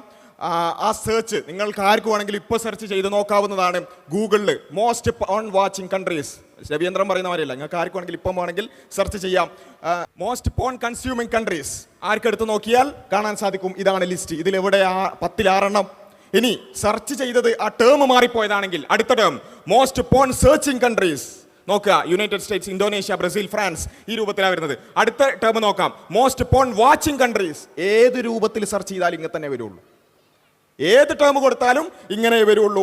അങ്ങനെ ആയപ്പോൾ ഇതിൽ പ്രത്യേകിച്ച് മനസ്സിലാക്കേണ്ട ഒരു കാര്യം എന്താണെന്ന് ചോദിച്ചാൽ, ഇങ്ങനെ ഗൂഗിൾ എന്ന് പറയുന്ന ഒന്നാമത് ഇതൊരു ഒതന്റിക് ആയിട്ടുള്ളൊരു കാര്യമല്ല. ഗൂഗിളിൽ നമ്മൾ എന്ത് ടേം കൊടുക്കുന്നു എന്നതിനനുസരിച്ചൊക്കെ റിസൾട്ട് വരാം. അതൊരു ഒതന്റിക് ആയൊരു കാര്യമല്ല. അതിൻ്റെ കണക്കുകൾ പരിശോധിക്കാണ് വേണ്ടത്. നമ്മളത് കൃത്യമായിട്ട് പറയുകയും ചെയ്തു. കണക്കുകൾ പരിശോധിച്ചാൽ നമുക്ക് കാണാൻ പറ്റുന്നത്, കണക്കുകൾ പരിശോധിച്ചാൽ നിങ്ങൾക്ക് കാണുന്നതാ സ്റ്റാറ്റിസ്റ്റിയുടെ കണക്കുകളാണ്. ഇങ്ങനെ കൃത്യമായ ഓരോ സൈറ്റുകളിൽ നിന്നുള്ള കണക്കുകൾ നമുക്ക് ലഭ്യമാണ്. അതെടുത്ത് നോക്കുകയാണ് വേണ്ടത്. കുറച്ചൊക്കെ ആധികാരികതയുമായി എന്തെങ്കിലും തരത്തിലുള്ള അതിനോട് പ്രതിബദ്ധതയുള്ള ആളുകൾ കണക്കെടുത്ത് നോക്കുകയാണ് വേണ്ടത്. ഗൂഗിൾ സെർച്ച് ചെയ്യല്ല വേണ്ടത്. ഗൂഗിൾ സെർച്ചിൽ അതുമായി ബന്ധപ്പെട്ട്, ഗൂഗിൾ എന്ന് പറയുന്ന ഒരു സെർച്ച് എഞ്ചിനാണ്, അതുമായി ബന്ധപ്പെട്ടുകൊണ്ടുള്ള സൈറ്റുകളിൽ നിന്നുള്ള വിവരങ്ങളാണ് ഗൂഗിൾ സെർച്ചിൽ വരിക. അതൊക്കെ നമ്മൾ പറഞ്ഞു കൊടുത്തു. ഇപ്പോൾ പറഞ്ഞിട്ട് കാര്യമല്ലോ, തെളിവുണ്ടാക്കാൻ നടക്കുന്ന ആൾക്കാരല്ലോ. ഏതായാലും ഇങ്ങനെ നമ്മൾ ആധികാരികതയുമായി ബന്ധപ്പെട്ടുകൊണ്ട് കൃത്യമായി ആധികാരികമായ തെളിവുകൾ ഉദ്ധരിച്ചുകൊണ്ട് സ്റ്റാറ്റിസ്റ്റിക്സ് എടുത്തുകൊണ്ട് നമ്മളിത് തെളിയിച്ചു കഴിഞ്ഞപ്പോൾ, നമ്മൾ പിന്നാലെ കൂടിയപ്പോൾ ഇദ്ദേഹത്തിൻ്റെ അടുത്ത മറുപടി വന്നു. അതെന്താന്ന് ചോദിച്ചാൽ, നിങ്ങൾ ഈ ആധികാരികത എന്നൊക്കെ പറയുന്നത് അതൊക്കെ രണ്ടാമത്തെ കാര്യമാണ്. ഗൂഗിളിലുണ്ടോ എന്നുള്ളതാണ് വിഷയം. ആരാ പറയുന്നത് മനസ്സിലാക്കണേ. തെളിവുകൾ നയിക്കട്ടെ, എന്ത് കാര്യവും ആധികാരികമാണോ നോക്കണം എന്നൊക്കെ പറയുന്ന ആൾക്കാർ പറയാണ്. ആധികാരികതൊക്കെ നമുക്ക് എന്ത് ചെയ്യാം, സെക്കൻഡറി ആയിട്ട് എടുക്കാം. കേട്ടോളൂ. അപ്പം അത് എവിടെയെങ്കിലും ആരെങ്കിലും പ്രസിദ്ധീകരിക്കുന്ന നിലവിലുള്ള വാർത്തയായിരിക്കും. ഇനി വാർത്തയുടെ ഓതന്റിസിറ്റി, ഒരു വാർത്ത കറക്റ്റാണോ അല്ലയോ, അത് രണ്ടാമത്തെ കാര്യമാണ്. ഇത് ഗൂഗിളിലുണ്ടോ ഇല്ലയോ എന്നുള്ള ചോദ്യം ചോദിക്കുകയാണെങ്കിൽ ഗൂഗിൾ അടിച്ചു നോക്കാൻ ഞാൻ പറഞ്ഞത് അബ്സല്യൂട്ട്ലി കറക്റ്റ്. ഒരു വാർത്ത കറക്റ്റാണോ അല്ലയോ, അത് രണ്ടാമത്തെ കാര്യമാണ്. ഇത് ഗൂഗിളിലുണ്ടോ ഇല്ലയോ എന്നുള്ള ചോദ്യം ചോദിക്കുകയാണെങ്കിൽ ഗൂഗിൾ അടിച്ചു നോക്കാൻ ഞാൻ പറഞ്ഞത് അബ്സല്യൂട്ട്ലി കറക്റ്റാണ്. ഗൂഗിൾ ഉള്ള കാര്യമായിരുന്നു, അന്നുള്ള കാര്യമായിരുന്നു. ഇപ്പോൾ ഈ സ്റ്റാറ്റിസ്റ്റിക്കാലൊരു അപ്പോൾ എങ്ങനെയാണ് അനുയായികളെ പൊട്ടന്മാരാക്കണത് എന്ന് നമുക്ക് വളരെ ക്ലിയർ ആയിട്ട് മനസ്സിലാക്കുകയാണ്. ഈ ജാതി പരിപാടി പലയിടത്തും ഉണ്ട് അല്ലേ. അനുയായികളെ എങ്ങനെയാണ് ഫൂളാക്കുന്നത് ഒന്നും തിരിച്ചു ചോദിക്കില്ല എന്ന് ഉറപ്പാണ്. നിങ്ങൾ ആ വാചകം ഒരു മിനിറ്റ് ഒന്ന് എടുത്ത് വിലയിരുത്തി നോക്ക്. എന്താ ആധികാരികത അല്ല ഇവിടുത്തെ പ്രശ്നം, ഗൂഗിളിലുണ്ടോ എന്നുള്ളതാണ് പ്രശ്നം. ഗൂഗിളിൽ അങ്ങനെ എന്തൊക്കെ ഉണ്ട്. എന്നിട്ട് പേര് ബാക്കിയുള്ളവർക്കാണ് മദ്രസ പൊട്ടന്മാർ. മാത്രമല്ല പ്രതിരോധത്തിലായ ഹൂറികളെ കൊണ്ടുവരും. ഇങ്ങനത്തെ എപ്പോഴും ഇതായി നമ്മുടെ യൂട്യൂബ് കമൻറ്റിൽ ഇഷ്ടംപോലെ കൊണ്ടുവന്നിട്ടാണ്. ഏതൊരു ചങ്ങാതി കണ്ടിന്യൂസ് ആയിട്ട് കുറേ സാധനം കൊണ്ടുവന്ന് പോസ്റ്റ് ചെയ്യുന്നുണ്ട്. അപ്പോൾ സഹോദരന്മാരെ, ഞങ്ങൾ നിങ്ങളെ വളരെ ബോധപൂർവം നിങ്ങളെ ഉണർത്തുന്നു. ഈ കളിയൊക്കെ കഴിഞ്ഞിട്ട് നമ്മളെ കൊണ്ടുപോയിട്ട് കടത്തും. മരണത്തിന് ശേഷം പുനർജീവിക്കും. കാര്യങ്ങൾക്ക് കൃത്യമായ ഉത്തരം പറയേണ്ടി വരും. ഈ ജാതി ആളുകളുടെ ഫേക്കായ കഥകളിൽ കുടുങ്ങി പെട്ടുപോണ്ടെന്ന് ഒരിക്കൽ കൂടി ഉണർത്തുകയാണ്. ഇതിൻ്റെ കണ്ടിന്യൂഷനിലേക്ക് തിരിച്ചു വരുന്നു. യെസ്. അപ്പോൾ ആധികാരികത നോക്കണ്ട, യുക്തിവാദികളുടെ പ്രമാണം കേട്ടോ. ആധികാരികത നോക്കണ്ട, ഗൂഗിളിലുണ്ടോ നോക്കിയാൽ മതി. ആയിക്കോട്ടെ, ഗൂഗിളിലുണ്ടെങ്കിൽ അതെങ്കിലും സമാധാനമാണ്. ഗൂഗിൾ ഉണ്ടാക്കുകയാണ്, അതാണ് നമ്മൾ പറഞ്ഞത്. തെളിവുണ്ടാക്കൽ, തെളിവ് നിർമ്മാണ പ്രക്രിയയിലേക്ക് നമ്മൾ കടക്കുകയാണ്. ഇദ്ദേഹത്തിന് എന്ത് വേണം? മുസ്ലിം രാജ്യങ്ങളിലാണ് പോണ് കാണുന്നത് എന്ന് തെളിയിക്കണം. അത് ഗൂഗിളിലുണ്ടെന്ന് തെളിയിക്കണം. അതിനുവേണ്ടി മൂപ്പര് അതിഗംഭീരമായ ഒരു സെർച്ച് നടത്താൻ പോവാണ്, ഗൂഗിൾ സെർച്ച് നടത്താൻ പോവാണ്. നിങ്ങളൊന്ന് കണ്ണൊക്കെ തിരുമ്മി ശരിക്കും നോക്കണം എന്താണ് ഗൂഗിൾ സെർച്ച് ചെയ്യാൻ പോകുന്നത് എന്നുള്ളത്. ആ ഭാഗം മൂപ്പര് ഗൂഗിൾ സെർച്ച് ചെയ്യുന്ന ഈ ഇസ്ലാം വിരോധികളുടെ ഗൂഗിൾ സെർച്ച് ഒരു സ്പെസിമെനായി എടുക്കാൻ പറ്റുന്ന ഒരു സെർച്ചാണ്. നിങ്ങൾ കണ്ടോളൂ. ഞാൻ എന്താ ഇവിടെ അടിച്ചു കൊടുത്തിരിക്കുന്നത് ഇതേപോലെ most porn watching country Pakistan എന്ന് പറഞ്ഞു. ഞാൻ പാകിസ്ഥാൻ എന്ന് പറഞ്ഞു. കാര്യം ഈ പാകിസ്ഥാൻ എന്നുള്ളത് ഞാൻ ഉണ്ടാക്കിയതല്ല. അപ്പോ ആ സ്ക്രീൻ ഒന്ന് കാണിച്ചു കൊടുക്കേ. എന്താ സെർച്ച് ചെയ്തത്? ഒരുപാട് most porn watching country Pakistan. എന്ത് സെർച്ചാ? നമ്മൾ ഗൂഗിളിൽ സെർച്ച് ചെയ്യുമ്പോൾ ഒന്നുകിൽ ക്വസ്റ്റ്യൻ ഇടും അല്ലേ, എന്നിട്ട് ആൻസർ കിട്ടാൻ വേണ്ടിയിട്ട്. മൂപ്പര് ക്വസ്റ്റ്യനും ആൻസർ ഒരുമിച്ചായിട്ട് കൊടുത്തു. മൂപ്പർക്ക് എന്താ വേണ്ടത്? പാകിസ്ഥാനിൽ ഈ പറഞ്ഞ പോൺ കാണുന്നുണ്ടെന്ന് കിട്ടണം. അതിന് വേണ്ടിയിട്ടാ most porn watching country Pakistan. വല്ലാത്ത സെർച്ച് കേട്ടോ.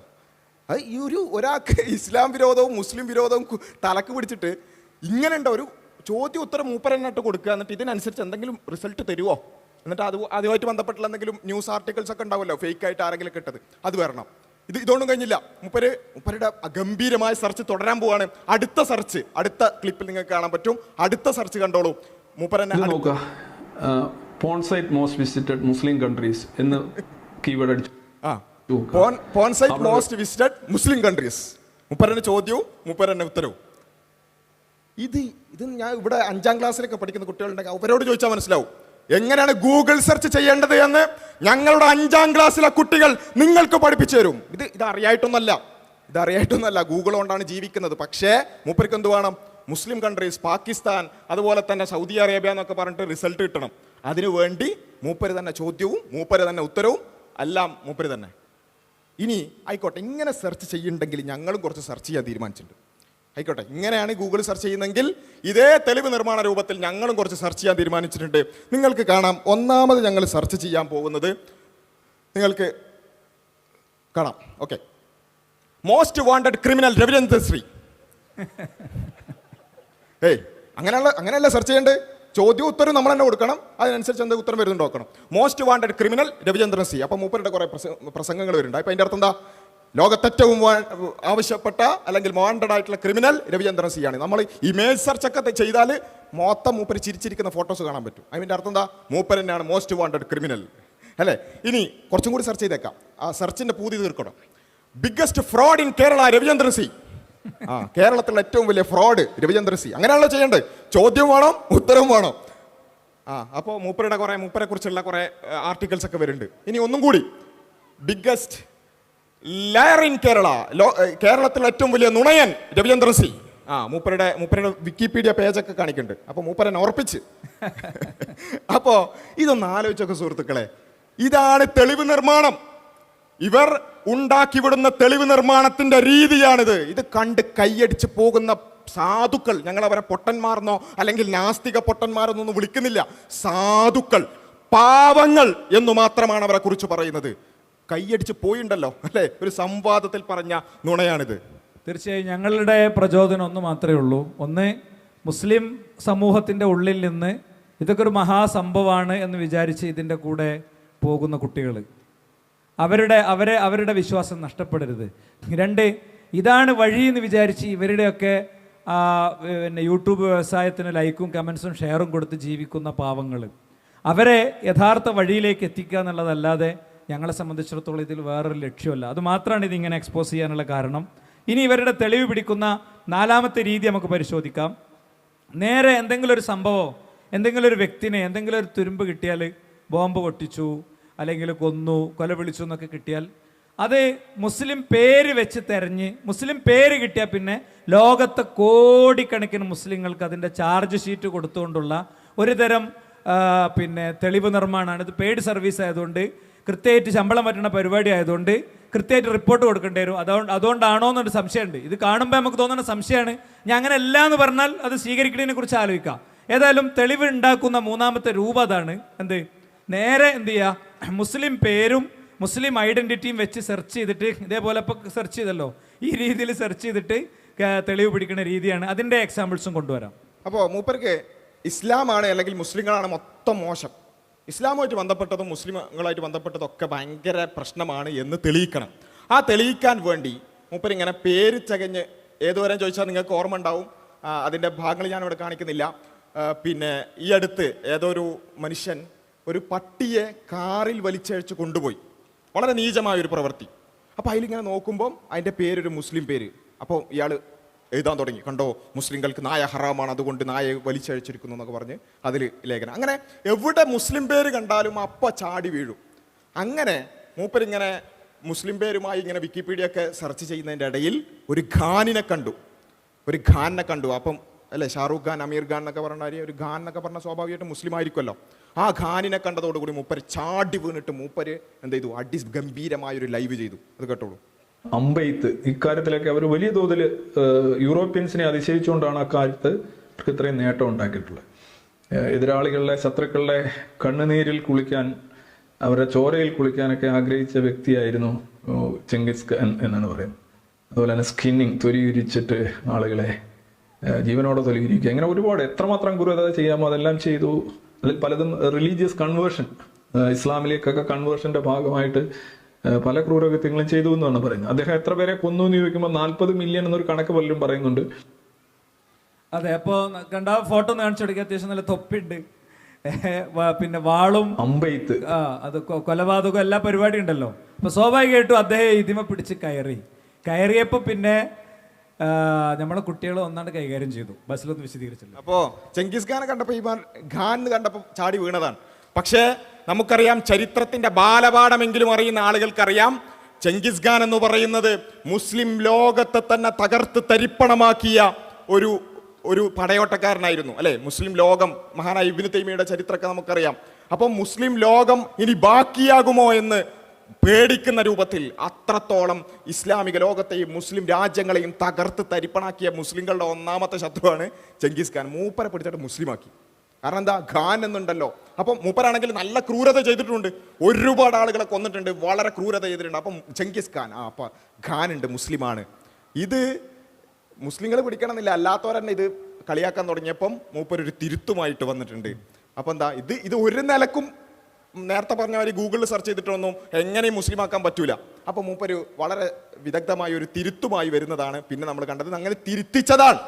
ഇതുപോലെയുള്ള 100 കൂട്ടം നുണകൾ പറയുന്നതിനിടയിൽ ഇത് ഒരു നിലക്കും ഏത് നിലക്കും ഉത്തരം കൊടുത്ത് സെർച്ച് ചെയ്താലും കിട്ടൂല എന്നുള്ളത് കൊണ്ട് അവസാനം തിരുത്തേണ്ടി വന്ന ഒരു ഘട്ടം കൂടി എത്തി. അതിലേക്ക് നിങ്ങൾ കേട്ടോളൂ. ഖാന്റെ പൗത്രന്മാര് തൊട്ടുള്ള ആ ഇതിലാണ് മുസ്ലിങ്ങളായിട്ട് മാറുന്നത്.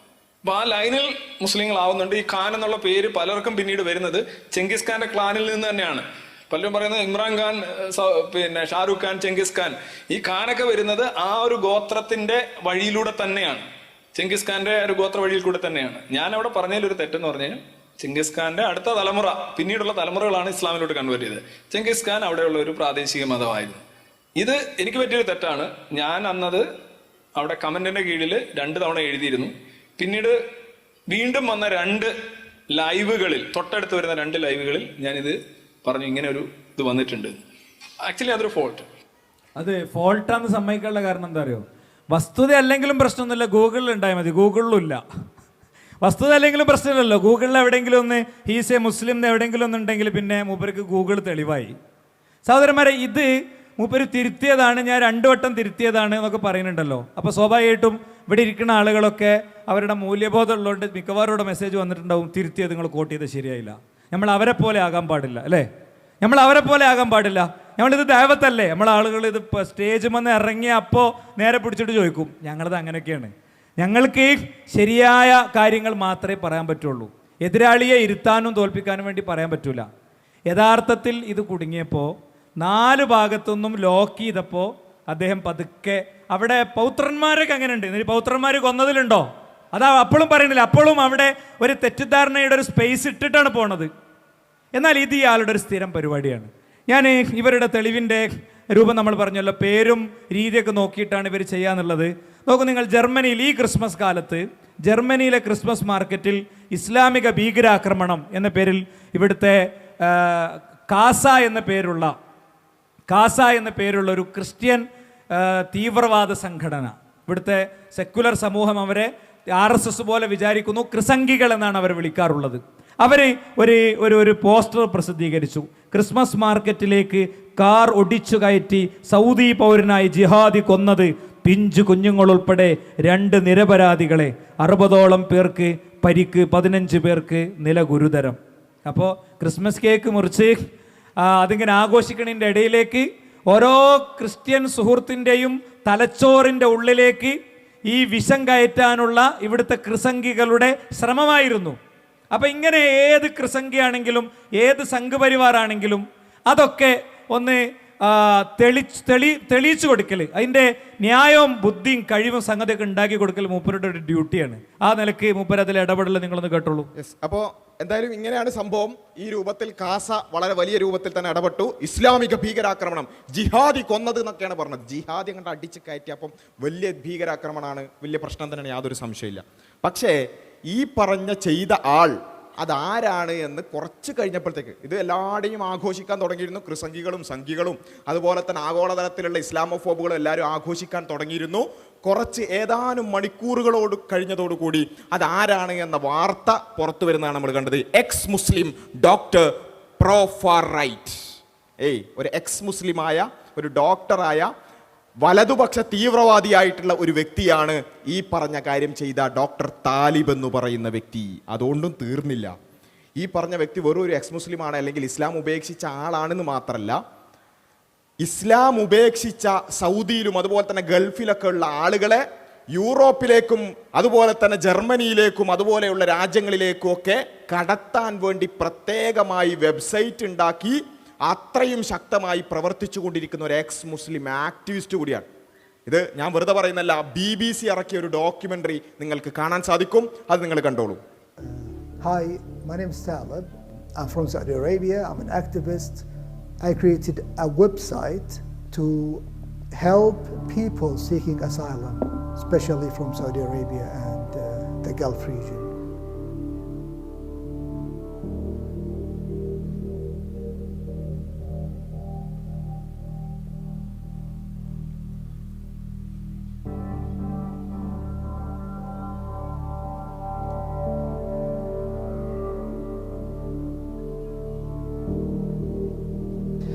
Yeah, it's basically WhatsApp, Twitter, Telegram. If I have time, I spend, totally helping Saudi asylum seekers between 10 to 16 hours a day, if I have time. The only Arab country from which I did not have an ex-Muslim seeking help until now from me is Oman. അപ്പോ ഇതാണ് ഈ പറഞ്ഞ വ്യക്തി. നേരത്തെ പറഞ്ഞ Christmas മാർക്കറ്റിലേക്ക് കാറിടിച്ചു കയറ്റി ഒരുപാട് ആളുകളെ കൊന്ന, ഇപ്പോഴും ഒരുപാട് ആളുകൾ ഗുരുതരാവസ്ഥയിൽ കിടക്കുന്ന ആ വ്യക്തി ഈ പറഞ്ഞ എക്സ് മുസ്ലിം ആക്ടിവിസ്റ്റ് ആണ്. ഇതിനെക്കുറിച്ചാണ് പറഞ്ഞത്. ഒരു ജിഹാദി, ഇസ്ലാം ഭീകരാക്രമണം, മുസ്ലിം ഭീകരാക്രമണം എന്നൊക്കെ പറഞ്ഞുകൊണ്ട് ആഘോഷിക്കാൻ തുടങ്ങിയത് ഈ വ്യക്തിയെ കുറിച്ചായിരുന്നു. ഒരു എക്സ് മുസ്ലിമായ, ഇസ്ലാം ഉപേക്ഷിച്ച നിരീശ്വരവാദിയായ ഒരു വ്യക്തി നടത്തിയിട്ടുള്ള ഒരു ക്രൂരതയെക്കുറിച്ചാണ് ഈ പറഞ്ഞത്. ഇത് കഴിഞ്ഞപ്പോൾ, ഇതിങ്ങനെ ആളുകളുടെ മുമ്പിലേക്ക് വന്നപ്പോൾ നമ്മുടെ തെളിവ് നിർമ്മാണ ഫാക്ടറി വരാൻ തുടങ്ങി. എന്നിട്ട് പറഞ്ഞു, എങ്ങനെയെങ്കിലും മൂപ്പർക്ക് ഇത് താലിബ് എന്ന് പേരുണ്ടല്ലോ, അപ്പോൾ നേരത്തെ ചെങ്കിസ് ഖാനെ മുസ്ലിമാക്കിയ മാതിരി ഇയാളെ എങ്ങനെയെങ്കിലും മുസ്ലിമാക്കാനുള്ള പരിശ്രമത്തിലേക്കാണ് നമ്മൾ ഇനി അടുത്തതായിട്ട് കടക്കാൻ പോകുന്നത്.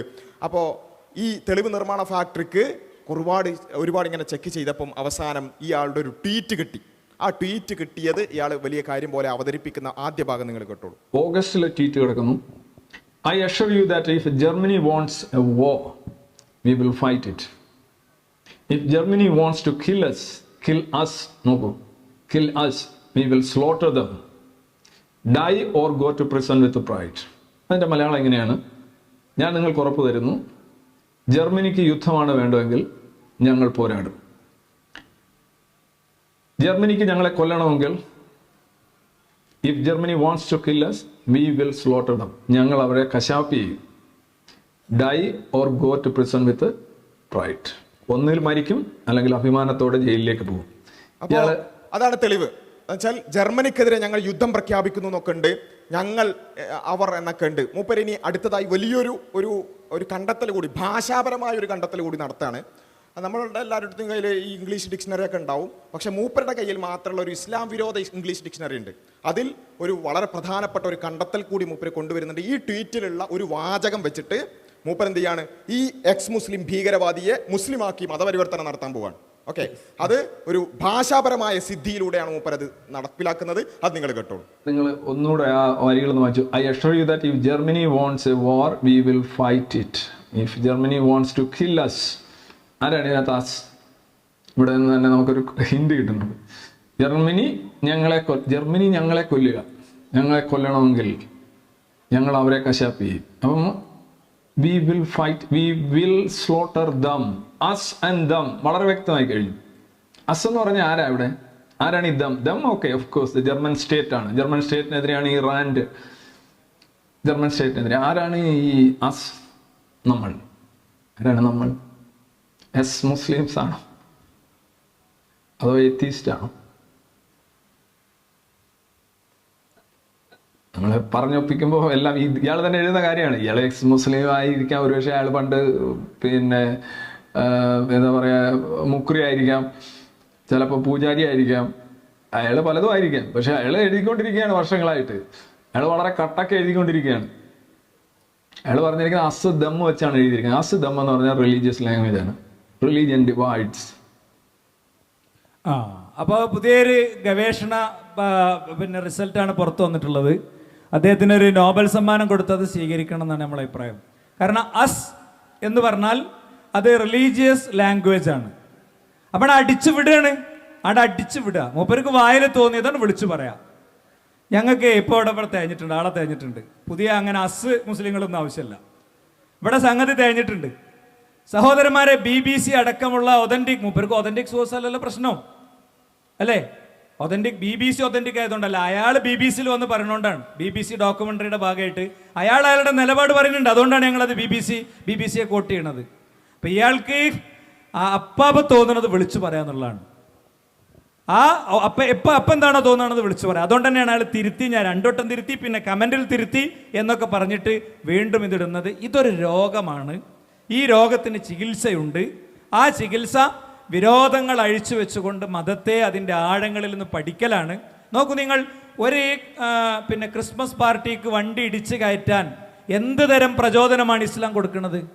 വഴിയിൽ പ്രസവിച്ച് കിടക്കുന്ന പട്ടിക്കും അതിൻ്റെ കുഞ്ഞിനും സെക്യൂരിറ്റി ഒരുക്കി അവയെ ദ്രോഹിക്കാതിരിക്കാൻ സംവിധാനമുണ്ടാക്കിയ ലോകത്തിൻ്റെ ദൂതൻ, മറുവശത്ത് പക്ഷിക്കുഞ്ഞിനെ അതിൻ്റെ കൂട്ടിൽ നിന്ന് എടുത്തുകൊണ്ടുവന്ന തൻ്റെ സഹചാരിയെ അതിശക്തമായി ശാസിച്ചുകൊണ്ട് ആ കുഞ്ഞിനെ അതിൻ്റെ അമ്മക്ക് തിരിച്ചു കൊടുക്കണമെന്ന് പറഞ്ഞ റസൂലുള്ളാഹി സ്വല്ലല്ലാഹി അലൈഹി വസല്ലം തങ്ങൾ, തനിക്കെതിരിൽ കൊട്ടേഷൻ എടുത്തു വന്ന വ്യക്തി, അയാൾക്ക് മാപ്പ് കൊടുത്ത പ്രവാചകൻ, തനിക്കെതിരിൽ ഇന്റലക്ച്വൽ കോർഡിനേഷൻ നടത്തിയ വ്യക്തി മുന്നിൽ വന്ന് ഇസ്ലാം സ്വീകരിക്കാൻ പറ്റില്ല എന്ന് പറഞ്ഞപ്പോൾ അയാളോട് തിരിച്ചു പോകാൻ പറയുകയും മദീനയിലെ മാർക്കറ്റിൽ അയാളെ കാണുമ്പോൾ ഒന്ന് തുറിച്ചു നോക്കുക പോലും ചെയ്യരുത്, അയാളെ കണ്ടുകൊണ്ട് പോലും ദ്രോഹിക്കരുതെന്ന് പറഞ്ഞ റസൂലുള്ളാഹി സ്വല്ലല്ലാഹി അലൈഹി വസല്ലം തങ്ങൾ. ഇങ്ങനത്തെ ഒരു പ്രവാചകന്റെ അനുയായികളെയാണ് അസ്സിൻ്റെ ഉള്ളിൽ കയറ്റണം. ഉപ്പര് നിങ്ങൾ കയറ്റി അങ്ങനെ അത് അസ്സിൻ്റെ ഉള്ളിൽ കയറൂല. ഇനി നമ്മൾ ഈ കണ്ട അസ്സിന്റെ അവസ്ഥ എന്താ നോക്കാം. ഇയാള് ട്വീറ്റ് ചെയ്ത അല്ലെങ്കിൽ ഇയാൾ വായിച്ച ട്വീറ്റിന്റെ അപ്പുറത്തുനിന്ന് നമ്മൾ വായിക്കാൻ തുടങ്ങുകയാണ്. നിങ്ങൾക്ക് സ്ക്രീനിൽ കാണാൻ സാധിക്കും എവിടെയാണ് ഇയാൾ വായിച്ച അസ്സും ദമ്മും ഉള്ള ട്വീറ്റ് എന്നുള്ളത്. നമുക്ക് ആ ട്വീറ്റിൽ തന്നെ പോയി നമുക്ക് പരിശോധിച്ച് നോക്കാം. ഓക്കെ, ഇതാണ് ഇയാളുടെ അസ് ട്വീറ്റ് കേട്ടോ. ഫസ്റ്റ് എന്ന് വെച്ചാൽ ഒന്നാമത്തെ ട്വീറ്റാണ്.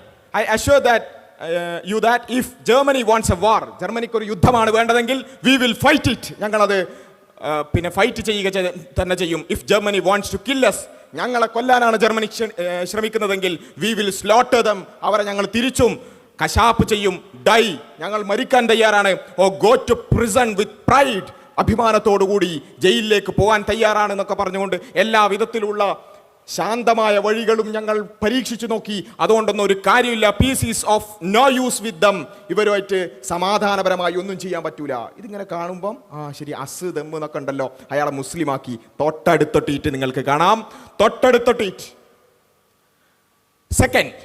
എന്താണ് ഈ ജർമ്മനി ചെയ്യുന്ന കുറ്റം? ജർമ്മനിയോട് യുദ്ധം പ്രഖ്യാപിച്ചില്ലേ, അസും ദമ്മൊക്കെ പറഞ്ഞില്ലേ, എന്താണ് ജർമ്മനി ചെയ്ത കുറ്റം? കേട്ടോളൂ. Germany's goal has become clear. ജർമ്മനിയുടെ ഉദ്ദേശം വളരെ ക്ലിയർ ആണ്. To spread Islam in Europe. Islam spread ചെയ്യുകയാണ് ജർമ്മനി, പ്രത്യേകിച്ചും സൗദിന്റെ ഒക്കെ കൂടെ കൂടിക്കൊണ്ട് യൂറോപ്പിൽ ഇസ്ലാം വ്യാപിപ്പിക്കാൻ ജർമ്മനി ശ്രമിക്കുന്നു. അതിനെതിരായ യുദ്ധമാണ് ഞങ്ങൾ നയിക്കുന്നത്. ഇതിനെയാണ് ചങ്ങായി അസും ദമ്മുണ്ട് അതുകൊണ്ട് മുസ്ലിം ആയിരിക്കും എന്ന് പറഞ്ഞ് മതപരിവർത്തനം നടത്തിയത്. കഴിഞ്ഞില്ല.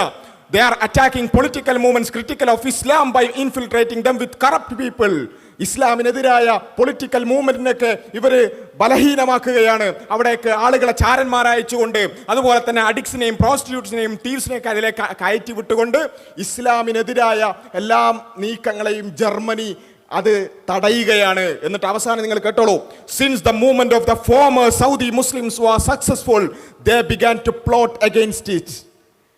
സൗദിയിലുള്ള മുൻ മുസ്ലിങ്ങൾ, ഫോർമർ മുസ്ലിം അല്ലെങ്കിൽ എക്സ് മുസ്ലിം, ഞങ്ങളുടെ ഈ മൂവ്മെന്റ് അത് സക്സസ്ഫുൾ ആയതുകൊണ്ട് ഈ ജർമ്മനി ഞങ്ങൾക്കെതിരെയും തിരിഞ്ഞിരിക്കുന്നു. ഇതാണ് അസ്സും ദമ്മും. അഥവാ എക്സ് മുസ്ലിങ്ങളാണ് അസ്, ജർമ്മനിയാണ് ദമ്മ്. അതിന്റെ കാരണം എന്താ? ജർമ്മനിനോട് യുദ്ധം പ്രഖ്യാപിക്കാനുള്ള കാരണം എന്താ?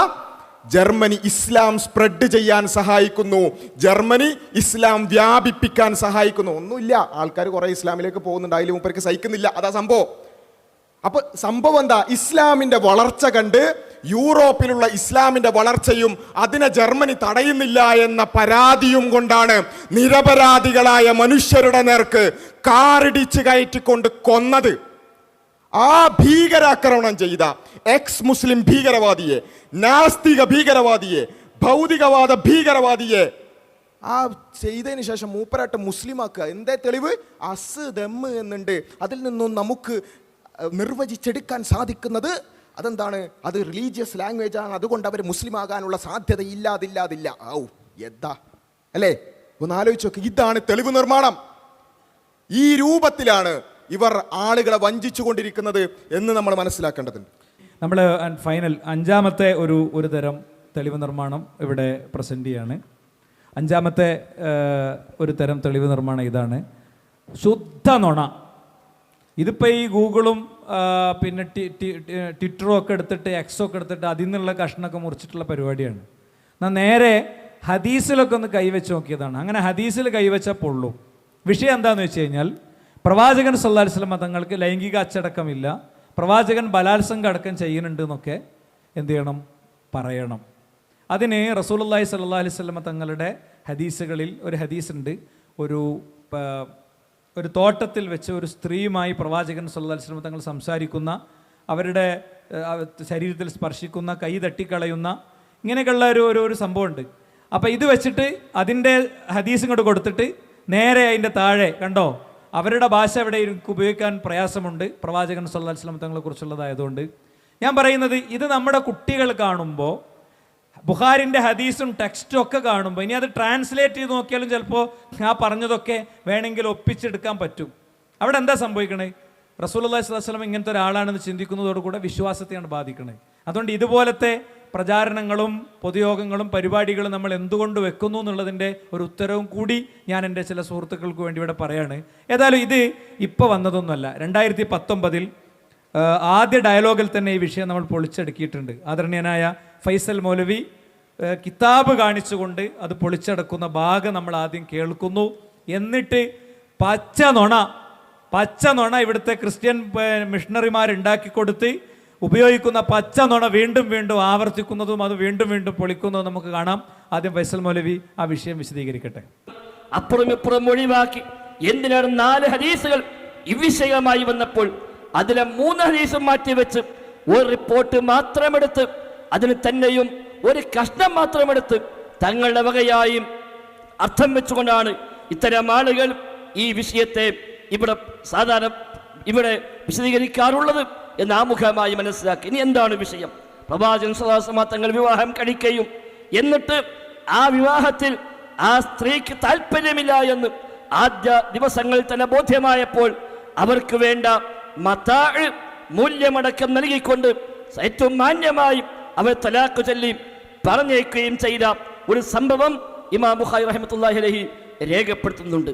ഇമാം ബുഖാരി ആ വിഷയം രേഖപ്പെടുത്തി തന്നെ ബാബു മൻ ത്വല്ലഖ എന്ന തലാഖ് ചൊല്ലിയവരെ കുറിച്ച് പറയുന്ന അധ്യായം എന്ന ഹെഡിങ്ങിലാണ് ഇമാം ബുഖാരി റഹിമഹുല്ലാ ഈ ഹദീസ് കൊണ്ടുവരുന്നത്. തന്നെ 4 ഹദീസാണ് സ്വഹീഹ് ബുഖാരിയിൽ ഇവിഷയമായി വന്നത്. 5254, 5255, 5256, 5637 ഈ 4 നമ്പറുകളാണ് സ്വഹീഹ് ബുഖാരിയിൽ ഈ സംഭവം ഉദ്ധരിക്കപ്പെടുന്നത്. അതിൽ വിമർശകരായ ആളുകൾ 5255 റിപ്പോർട്ട് മാത്രമാണ് വായിക്കുക. 55 വായിക്കണമെങ്കിൽ 54 കാണണമല്ലോ, പക്ഷെ ഇവർ കാണുകയില്ല. 54 കണ്ടാ പിന്നെ 55 ഇവര് പറഞ്ഞ രൂപത്തിൽ വായിച്ചവതരിപ്പിക്കാൻ ഒരിക്കലും പറ്റുകയില്ല. ബോധപൂർവം മൂടി വെച്ചുകൊണ്ട്, അതല്ലെങ്കിൽ ജീവിതത്തിൽ അവർ സ്വഹീഹുൽ ബുഖാരി എന്ന കിതാബിന്റെ അസ്ലി കോപ്പി ജീവിതത്തിൽ കണ്ടിട്ട് പോലുമില്ല എന്ന് തീർച്ചയായും നമുക്ക് അവരെ കുറിച്ച് സംശയിക്കേണ്ടി വരും. എന്നിട്ട് അതിൽ നിന്ന് 5255 ഹദീസ് മാത്രം എടുത്തുകൊണ്ടാണ് വിമർശകന്മാർ ഉന്നയിക്കാറ്. സഹോദരന്മാർ, എന്താണ് വിഷയം? ഉമൈമ ബിൻത് നുഅ്മാൻ ഇബ്നു ശറാഹിൽ അൽ ജുനിയ എന്ന പേരിൽ അറിയപ്പെടുന്ന ഒരു സ്ത്രീ, ഉമൈമ എന്നാണ് ഒരു പേര്, നുഅ്മാനാണ് പിതാവിന്റെ പേര്. കിന്ദി കുടുംബത്തിൽപ്പെട്ടവരാണ്. ജൂൻ എന്നത് പിതാമഹന്മാരിൽപ്പെട്ട ഒരാളാണ്. അവരേക്ക് ചേർത്തിക്കൊണ്ട് ഇബ്നത്തുൽ ജൂൻ എന്നും ഇബ്നത്തുൽ ജൂനിയ എന്നും ഇബ്നത്തുൽ ജുവൈനിയ എന്നുമൊക്കെ അവരെ കുറിച്ച് പരാമർശിക്കപ്പെടാറുണ്ട്. അൽ കിന്ദിയ എന്നും പരാമർശിക്കപ്പെടാറുണ്ട്. ഉമ്മഹാത്തുൽ മുഅ്മിനീൻപ്പെട്ടവരല്ല. കാരണം പ്രവാചകൻ വിവാഹം ചെയ്തെങ്കിലും വിവാഹമോചനം ചെയ്തു കഴിഞ്ഞു. വിവാഹമോചനം ചെയ്തു കഴിഞ്ഞാൽ പിന്നെ അവർ ഉമ്മഹാത്തുൽ മുഅ്മിനീൻ എന്ന് വിളിക്കുകയില്ല. പ്രവാചകന്റെ ജീവിതാവസാനം വരെ ഭാര്യയായി ജീവിക്കുകയും ആ നിലയ്ക്ക് പ്രവാചകർ അവരിൽ നിന്ന് വഫാത്തായി പോവുകയും ചെയ്തെങ്കിലാണ് ഉമ്മഹാത്തുൽ മുഅ്മിനീൻ എന്ന് വിളിക്കപ്പെടാറുള്ളത്. ഈ ഉമൈമയുടെ വിഷയമാണ് വിമർശകന്മാർ സാധാരണ പറയാറുള്ളത്. അവർ ഉദ്ധരിക്കുന്ന ഹദീസാണ് നിങ്ങൾ സ്ക്രീനിൽ കാണുന്നത്. ഉമൈമയുമായി ബന്ധപ്പെട്ട് ഇമാം ബുഖാരി 5255 നമ്പർ ഹദീസായും ഉദ്ധരിച്ച റിപ്പോർട്ട്. ഇതിലെ ഒരു ഭാഗം മാത്രമാണ് വിമർശകന്മാർ പൊതുവെ പറയാറുള്ളത്. അബൂ സയ്യിദ് അതിൽ പറയുകയാണ്, ഞങ്ങൾ നബിയുടെ കൂടെ പുറപ്പെട്ടു. ഹത്താ ഇൻ തലഖ്ന ഇലാ ഹായിത്തിൻ, ഞങ്ങൾ ഒരു തോട്ടത്തിലേക്ക് ചെന്നു. ആ തോട്ടത്തിൽ ശൗത്ത് എന്നാണ് പേര്. അവിടെ ചെന്ന് അവിടെ ആ തോട്ടത്തിന് 2 ഭാഗങ്ങളായി മാറുന്ന ഭാഗത്തേക്ക് ഞങ്ങൾ എത്തി. ഞങ്ങൾ അവിടെ ഇരുന്നു. നബി ഞങ്ങളോട് പറഞ്ഞു, നിങ്ങൾ ഇവിടെ തന്നെ ഇരിക്കുക. അവിടെ ജുവൈനിയയുടെ മകളെ കൊണ്ടുവരപ്പെട്ടിട്ടുണ്ട് എന്നൊരു ഭാഗമുണ്ട്. അത് ഉത്തിയ ബിൽ ജുവൈനിയ, ജുവൈനിയെ അവിടെ കൊണ്ടുവരപ്പെട്ടിട്ടുണ്ട്. അപ്പൊ നബി ഞങ്ങളപ്പം നിങ്ങൾ ഇവിടെ ഇരിക്കുക. അങ്ങനെ പ്രവാചകർ അവരടുത്തേക്ക് ചെന്നുവെന്ന് അവർ പറയുന്നു. എന്നൊരു ശേഷമുള്ള ഭാഗങ്ങൾ അവർ വായിക്കാറില്ല. ഒരിപ്പം കൂടെ മുന്നോട്ട് പോയിട്ട് അവിടെ കാണാം, അല്ലാഹുവിന്റെ റസൂൽ സ്വല്ലല്ലാഹു അലൈഹി വസല്ലം തങ്ങൾ അവരോട് പറഞ്ഞു, ഹബി നഫ്സകി ലീ, നിന്റെ ശരീരത്തെ നീ എനിക്ക് സമർപ്പിക്കുക എന്ന് പ്രവാചകർ പറഞ്ഞു. അപ്പോൾ അവർ ചോദിച്ചു, ഒരു രാജകുടുംബത്തിൽപ്പെട്ട ഒരു സ്ത്രീ രാജകുടുംബത്തിൽ പെടാത്ത ഒരാൾക്ക് തന്നെ സമർപ്പിക്കുകയോ എന്നവർ ചോദിച്ചു. റസൂലുള്ളാഹി സ്വല്ലല്ലാഹു അലൈഹി വസല്ലം തങ്ങൾ അവരുടെ ശരീരത്തിൽ സമാധാനിപ്പിക്കാൻ വേണ്ടി കൈവെക്കാനോങ്ങി. അപ്പോൾ അവർ പറഞ്ഞു, അഊദു ബില്ലാഹി മിൻക്, അല്ലാഹുവിനോട് ഞാൻ കാവലിനെ തേടുന്നു നിങ്ങളുടെ വിഷയത്തിൽ എന്ന് ആ സ്ത്രീ പറഞ്ഞു. റസൂലുള്ളാഹി സ്വല്ലല്ലാഹു അലൈഹി വസല്ലം തങ്ങൾ തിരിച്ചു പോരുകയും എന്നിട്ട് പറഞ്ഞു, നീ ശരിയായ വിധം കാവൽ തേടേണ്ടടുത്ത് തന്നെയാണ് കാവലെ തേടിയത് എന്ന് പറഞ്ഞ് തിരിച്ചു പോന്നിട്ട് സുഹൈബത്തിനോട് പറഞ്ഞു, അവൾക്ക് നല്ല സമ്മാനങ്ങൾ നൽകുക, നല്ല വസ്ത്രങ്ങൾ നൽകുക, മത്താഇ നൽകുക, എന്നിട്ട് അവരെ വീട്ടിലേക്ക് നിങ്ങൾ എത്തിച്ചു കൊടുക്കുക എന്ന് പറഞ്ഞ പ്രവാചകർ സുഹൈബത്തിനെ ഏൽപ്പിക്കുകയും വിവാഹമോചനമായി കണക്കാക്കപ്പെടുകയും ചെയ്തു. ഇതാണ് അവർ ഉദ്ധരിക്കുന്ന ഹദീസ്. ഇത് മാത്രം എടുത്തിട്ട് കണ്ടോ, നബിയും സുഹൈബത്തും തോട്ടത്തിലേക്ക് എത്തി. അവിടെ ഒരു പെണ്ണിനെ കൊണ്ടുവന്നു. നബി തങ്ങൾ സമീപിക്കാൻ ശ്രമിച്ചു, കൈവെക്കാൻ ശ്രമിച്ചു. അവർ കാവലിനെ തേടി. നബി തങ്ങൾ പിന്മാറിപ്പോന്നു എന്നൊക്കെ. ഓഹോ, എന്താ ഇതാണോ പ്രവാചകർ? ഇത്തരം ആളുകൾ നേരത്തെ ഇവിടെ വിശദീകരിക്കപ്പെട്ടതുപോലെ ധാർമ്മികതയ്ക്ക് കൃത്യമായ നിർവചനം പോലും പറയാൻ കഴിയാത്തവർ ഇതിലെങ്ങനെയാണാവോ അധാർമികത കാണുന്നത് നമുക്കറിയില്ല. ഉഭയകക്ഷി സമ്മതമുണ്ടെങ്കിൽ ആകാമെന്നാണല്ലോ. സമ്മതമില്ല, പിരിഞ്ഞുപോയി എന്ന് വിചാരിച്ചാൽ പോലെ പിന്നെ എന്തിനു വിമർശിക്കണം സഹോദരന്മാരെ? ഇത് എന്താണ് വിഷയം? 5255 നമ്പർ ഹദീസാണല്ലോ ഇത്. തൊട്ടുമീരെ 5254 നമ്പർ ഹദീസ് ഉണ്ട്. അതിനു മുമ്പ് ഈ ഹദീസിൽ തന്നെയും അവർ പറയാതെ പോകുന്ന ഭാഗമുണ്ട്. അതാണ് പ്രത്യേകം ഹൈലൈറ്റ് ചെയ്ത് സ്ക്രീനിൽ കാണുന്നത്. അവിടെ കാണാം, അവിടെ ഇരിക്കാൻ പറഞ്ഞ നബി ഞങ്ങൾ അങ്ങോട്ട് പോയി. വഖദ് ഉതിയ ബിൽ ജുവൈനിയ, ജുവൈനിയയെ കൊണ്ടുവരപ്പെട്ടിട്ടുണ്ട്. ഫഉൻസിലത് ഫീ ബൈത്തിൻ ഫീ നഖ്ലിൻ ഫീ ബൈത്തി ഉമൈമ ബിൻത് നുഅ്മാൻ ബിൻ ശറാഹീൽ. ഉമൈമ ബിൻത് നുഅ്മാൻ, ഇവിടെ പേരാണ് ഉമൈമ. നുഅ്മാന്റെ പുത്രി ഉമൈമ. ആ ഉമൈമയുടെ വീട്ടിൽ അവർ കൊണ്ടുവന്നപ്പെട്ടിട്ടുണ്ടെന്ന സ്വന്തം ഉമ്മയും ബാപ്പയുമുള്ള വീട്ടില് അവളുടെ മകൾ നബിയുടെ വധു അവരെ കൊണ്ടുവന്ന് തയ്യാറാക്കി വെച്ചിരിക്കുന്നു. നബി ഞങ്ങൾ അവരുമായി ജീവിതം ആരംഭിക്കാനാണ് കയറി ചെല്ലുന്നത്. തൻ്റെ ഭാര്യയുടെ വീട്ടിൽ ആ ഭാര്യയുമായി ഒന്നിച്ച് താമസം ആരംഭിക്കാൻ വേണ്ടി ചെന്നതിൻ്റെ ഈ ഭാഗത്തെ മൂടി വെച്ചുകൊണ്ടാണ് അവർ പറയാറുള്ളത്, ഇതാ തോട്ടത്തിൽ കയറി പിടിച്ച്. തോട്ടത്തിലല്ല, തോട്ടത്തിൽ വീടുണ്ട്. വീടാഴുതാ ഈ ഭാര്യയുടെ വീട്. ഈ ഭാര്യയുടെ വീട്ടിലാണ് നബി തങ്ങൾ ചെല്ലുന്നത്. സ്വഹാബത്തിനെ പുറത്തിരുത്തി. കാരണം ഭാര്യ വീട്ടിലേക്ക് പോവുകയാണ്. അവിടെ ചെന്ന് ഭാര്യ വീട്ടിൽ ചെന്നു. ആ ഭാര്യ അവിടെയുണ്ട്, പക്ഷെ അവർക്ക് വിവാഹം ഇഷ്ടമില്ല. അതുകൊണ്ട് അവർ അവിടെ ഈ നിലയ്ക്ക് പ്രതികരിക്കുന്നുവെന്നാണ് ഈ റിപ്പോർട്ടിൽ കാണുന്നത്. ഇതിനെയാണ് അവർ ഒരു കഷ്ണം മാത്രം എടുത്ത് വിമർശിക്കുന്നത്. തൊട്ടപ്പുറത്ത് 5254 നമ്പർ ഹദീസ് ഇത്തരം വിമർശകന്മാർ കണ്ടിട്ട് പോലുമില്ല, കണ്ട ഭാവം നടിച്ചിട്ടില്ല. എന്താ അവിടെ? حدثنا الحميدي قال حدثنا الوليد قال حدثنا الأوزاعي ഇമാം ഔസാഇ പറയാണ് ഞാൻ സുഹരിയോട് ചോദിച്ചു അയ്യു അസ്വാജുൻ നബി സല്ലല്ലാഹു അലൈഹി വസല്ലം ഇസ്തആദത് മിൻഹു നബിയുടെ ഭാര്യമാരിൽ ഏതോ ഒരു ഭാര്യ അള്ളാഹുവിനോട് കാവൽ തേടിയിട്ടുണ്ടല്ലോ അത് ഏതു ഭാര്യയാണ് എന്ന് ഞാൻ ചോദിച്ചു സുഹരിയോട് എന്ന് ഇമാം ഔസാഇ പറയുന്നു. ഇമാം ബുഖാരി ഉദ്ധരിച്ചതാണ്. നബിയുടെ ഭാര്യമാരിൽ ഏതു ഭാര്യയാണ് കാവൽ തേടിയത് എന്ന ഏതു ഭാര്യയാണ് ആ പ്രയോഗം തന്നെ മതിയല്ലോ. അപ്പോ എന്താ സംഭവം? റസൂല് ഏതോ ഒരു പെണ്ണിനെ കയറി പിടിക്കാൻ ശ്രമിച്ചു എന്ന് പറഞ്ഞതിന്റെ യാഥാർത്ഥ്യമാണ്. ഇതിന്റെ ബാക്കിയുണ്ട്. നിങ്ങൾക്ക് എല്ലാവർക്കും യൂട്യൂബിൽ വിസ്ഡം ഡയലോഗ് തിരൂർ എന്ന് സെർച്ച് ചെയ്താൽ ഇതുമായി ബന്ധപ്പെട്ടുകൊണ്ടുള്ള മൊത്തം പ്ലേലിസ്റ്റുകൾ, അവിടെ മാത്രം ഞങ്ങൾ 7ഓളം തട്ടിപ്പുകൾ പിടിച്ചിട്ടുണ്ട്. അതിനൊന്നും മറുപടി വന്നിട്ടില്ല എന്നുള്ള വേറെ കാര്യം. അപ്പൊ ഏതായാലും റസൂലുള്ളാഹി സ്വല്ലല്ലാഹു അലൈഹി വസല്ലം വിവാഹം കഴിച്ച സ്വന്തം ഭാര്യയാണ്, ഭാര്യയുടെ വീട്ടിലാണ്, ഏതോ ഒരു തോട്ടത്തിലല്ല. അത് തന്നെ ഇഷ്ടമില്ല എന്നറിഞ്ഞപ്പോൾ, ഉപ്പയുടെ താല്പര്യപ്രകാരമാണ് കല്യാണം കഴിച്ചതെന്ന് അറിഞ്ഞപ്പോൾ അവരെ തിരിച്ചയക്കുകയും ഏറ്റവും മാന്യമായി കൊണ്ട് അവർക്ക് മത്താഹ് നൽകിക്കൊണ്ട് തിരിച്ചയക്കുകയും ചെയ്തു എന്നുള്ളതടക്കമുള്ള ഒരു വിഷയത്തെയാണ് ഏതോ ഒരു പെണ്ണിനെ കയറിപ്പിടിക്കാൻ ശ്രമിച്ചു എന്ന് പച്ചക്കള്ളം പറഞ്ഞത്, കോട്ടിമാട്ടിയത്.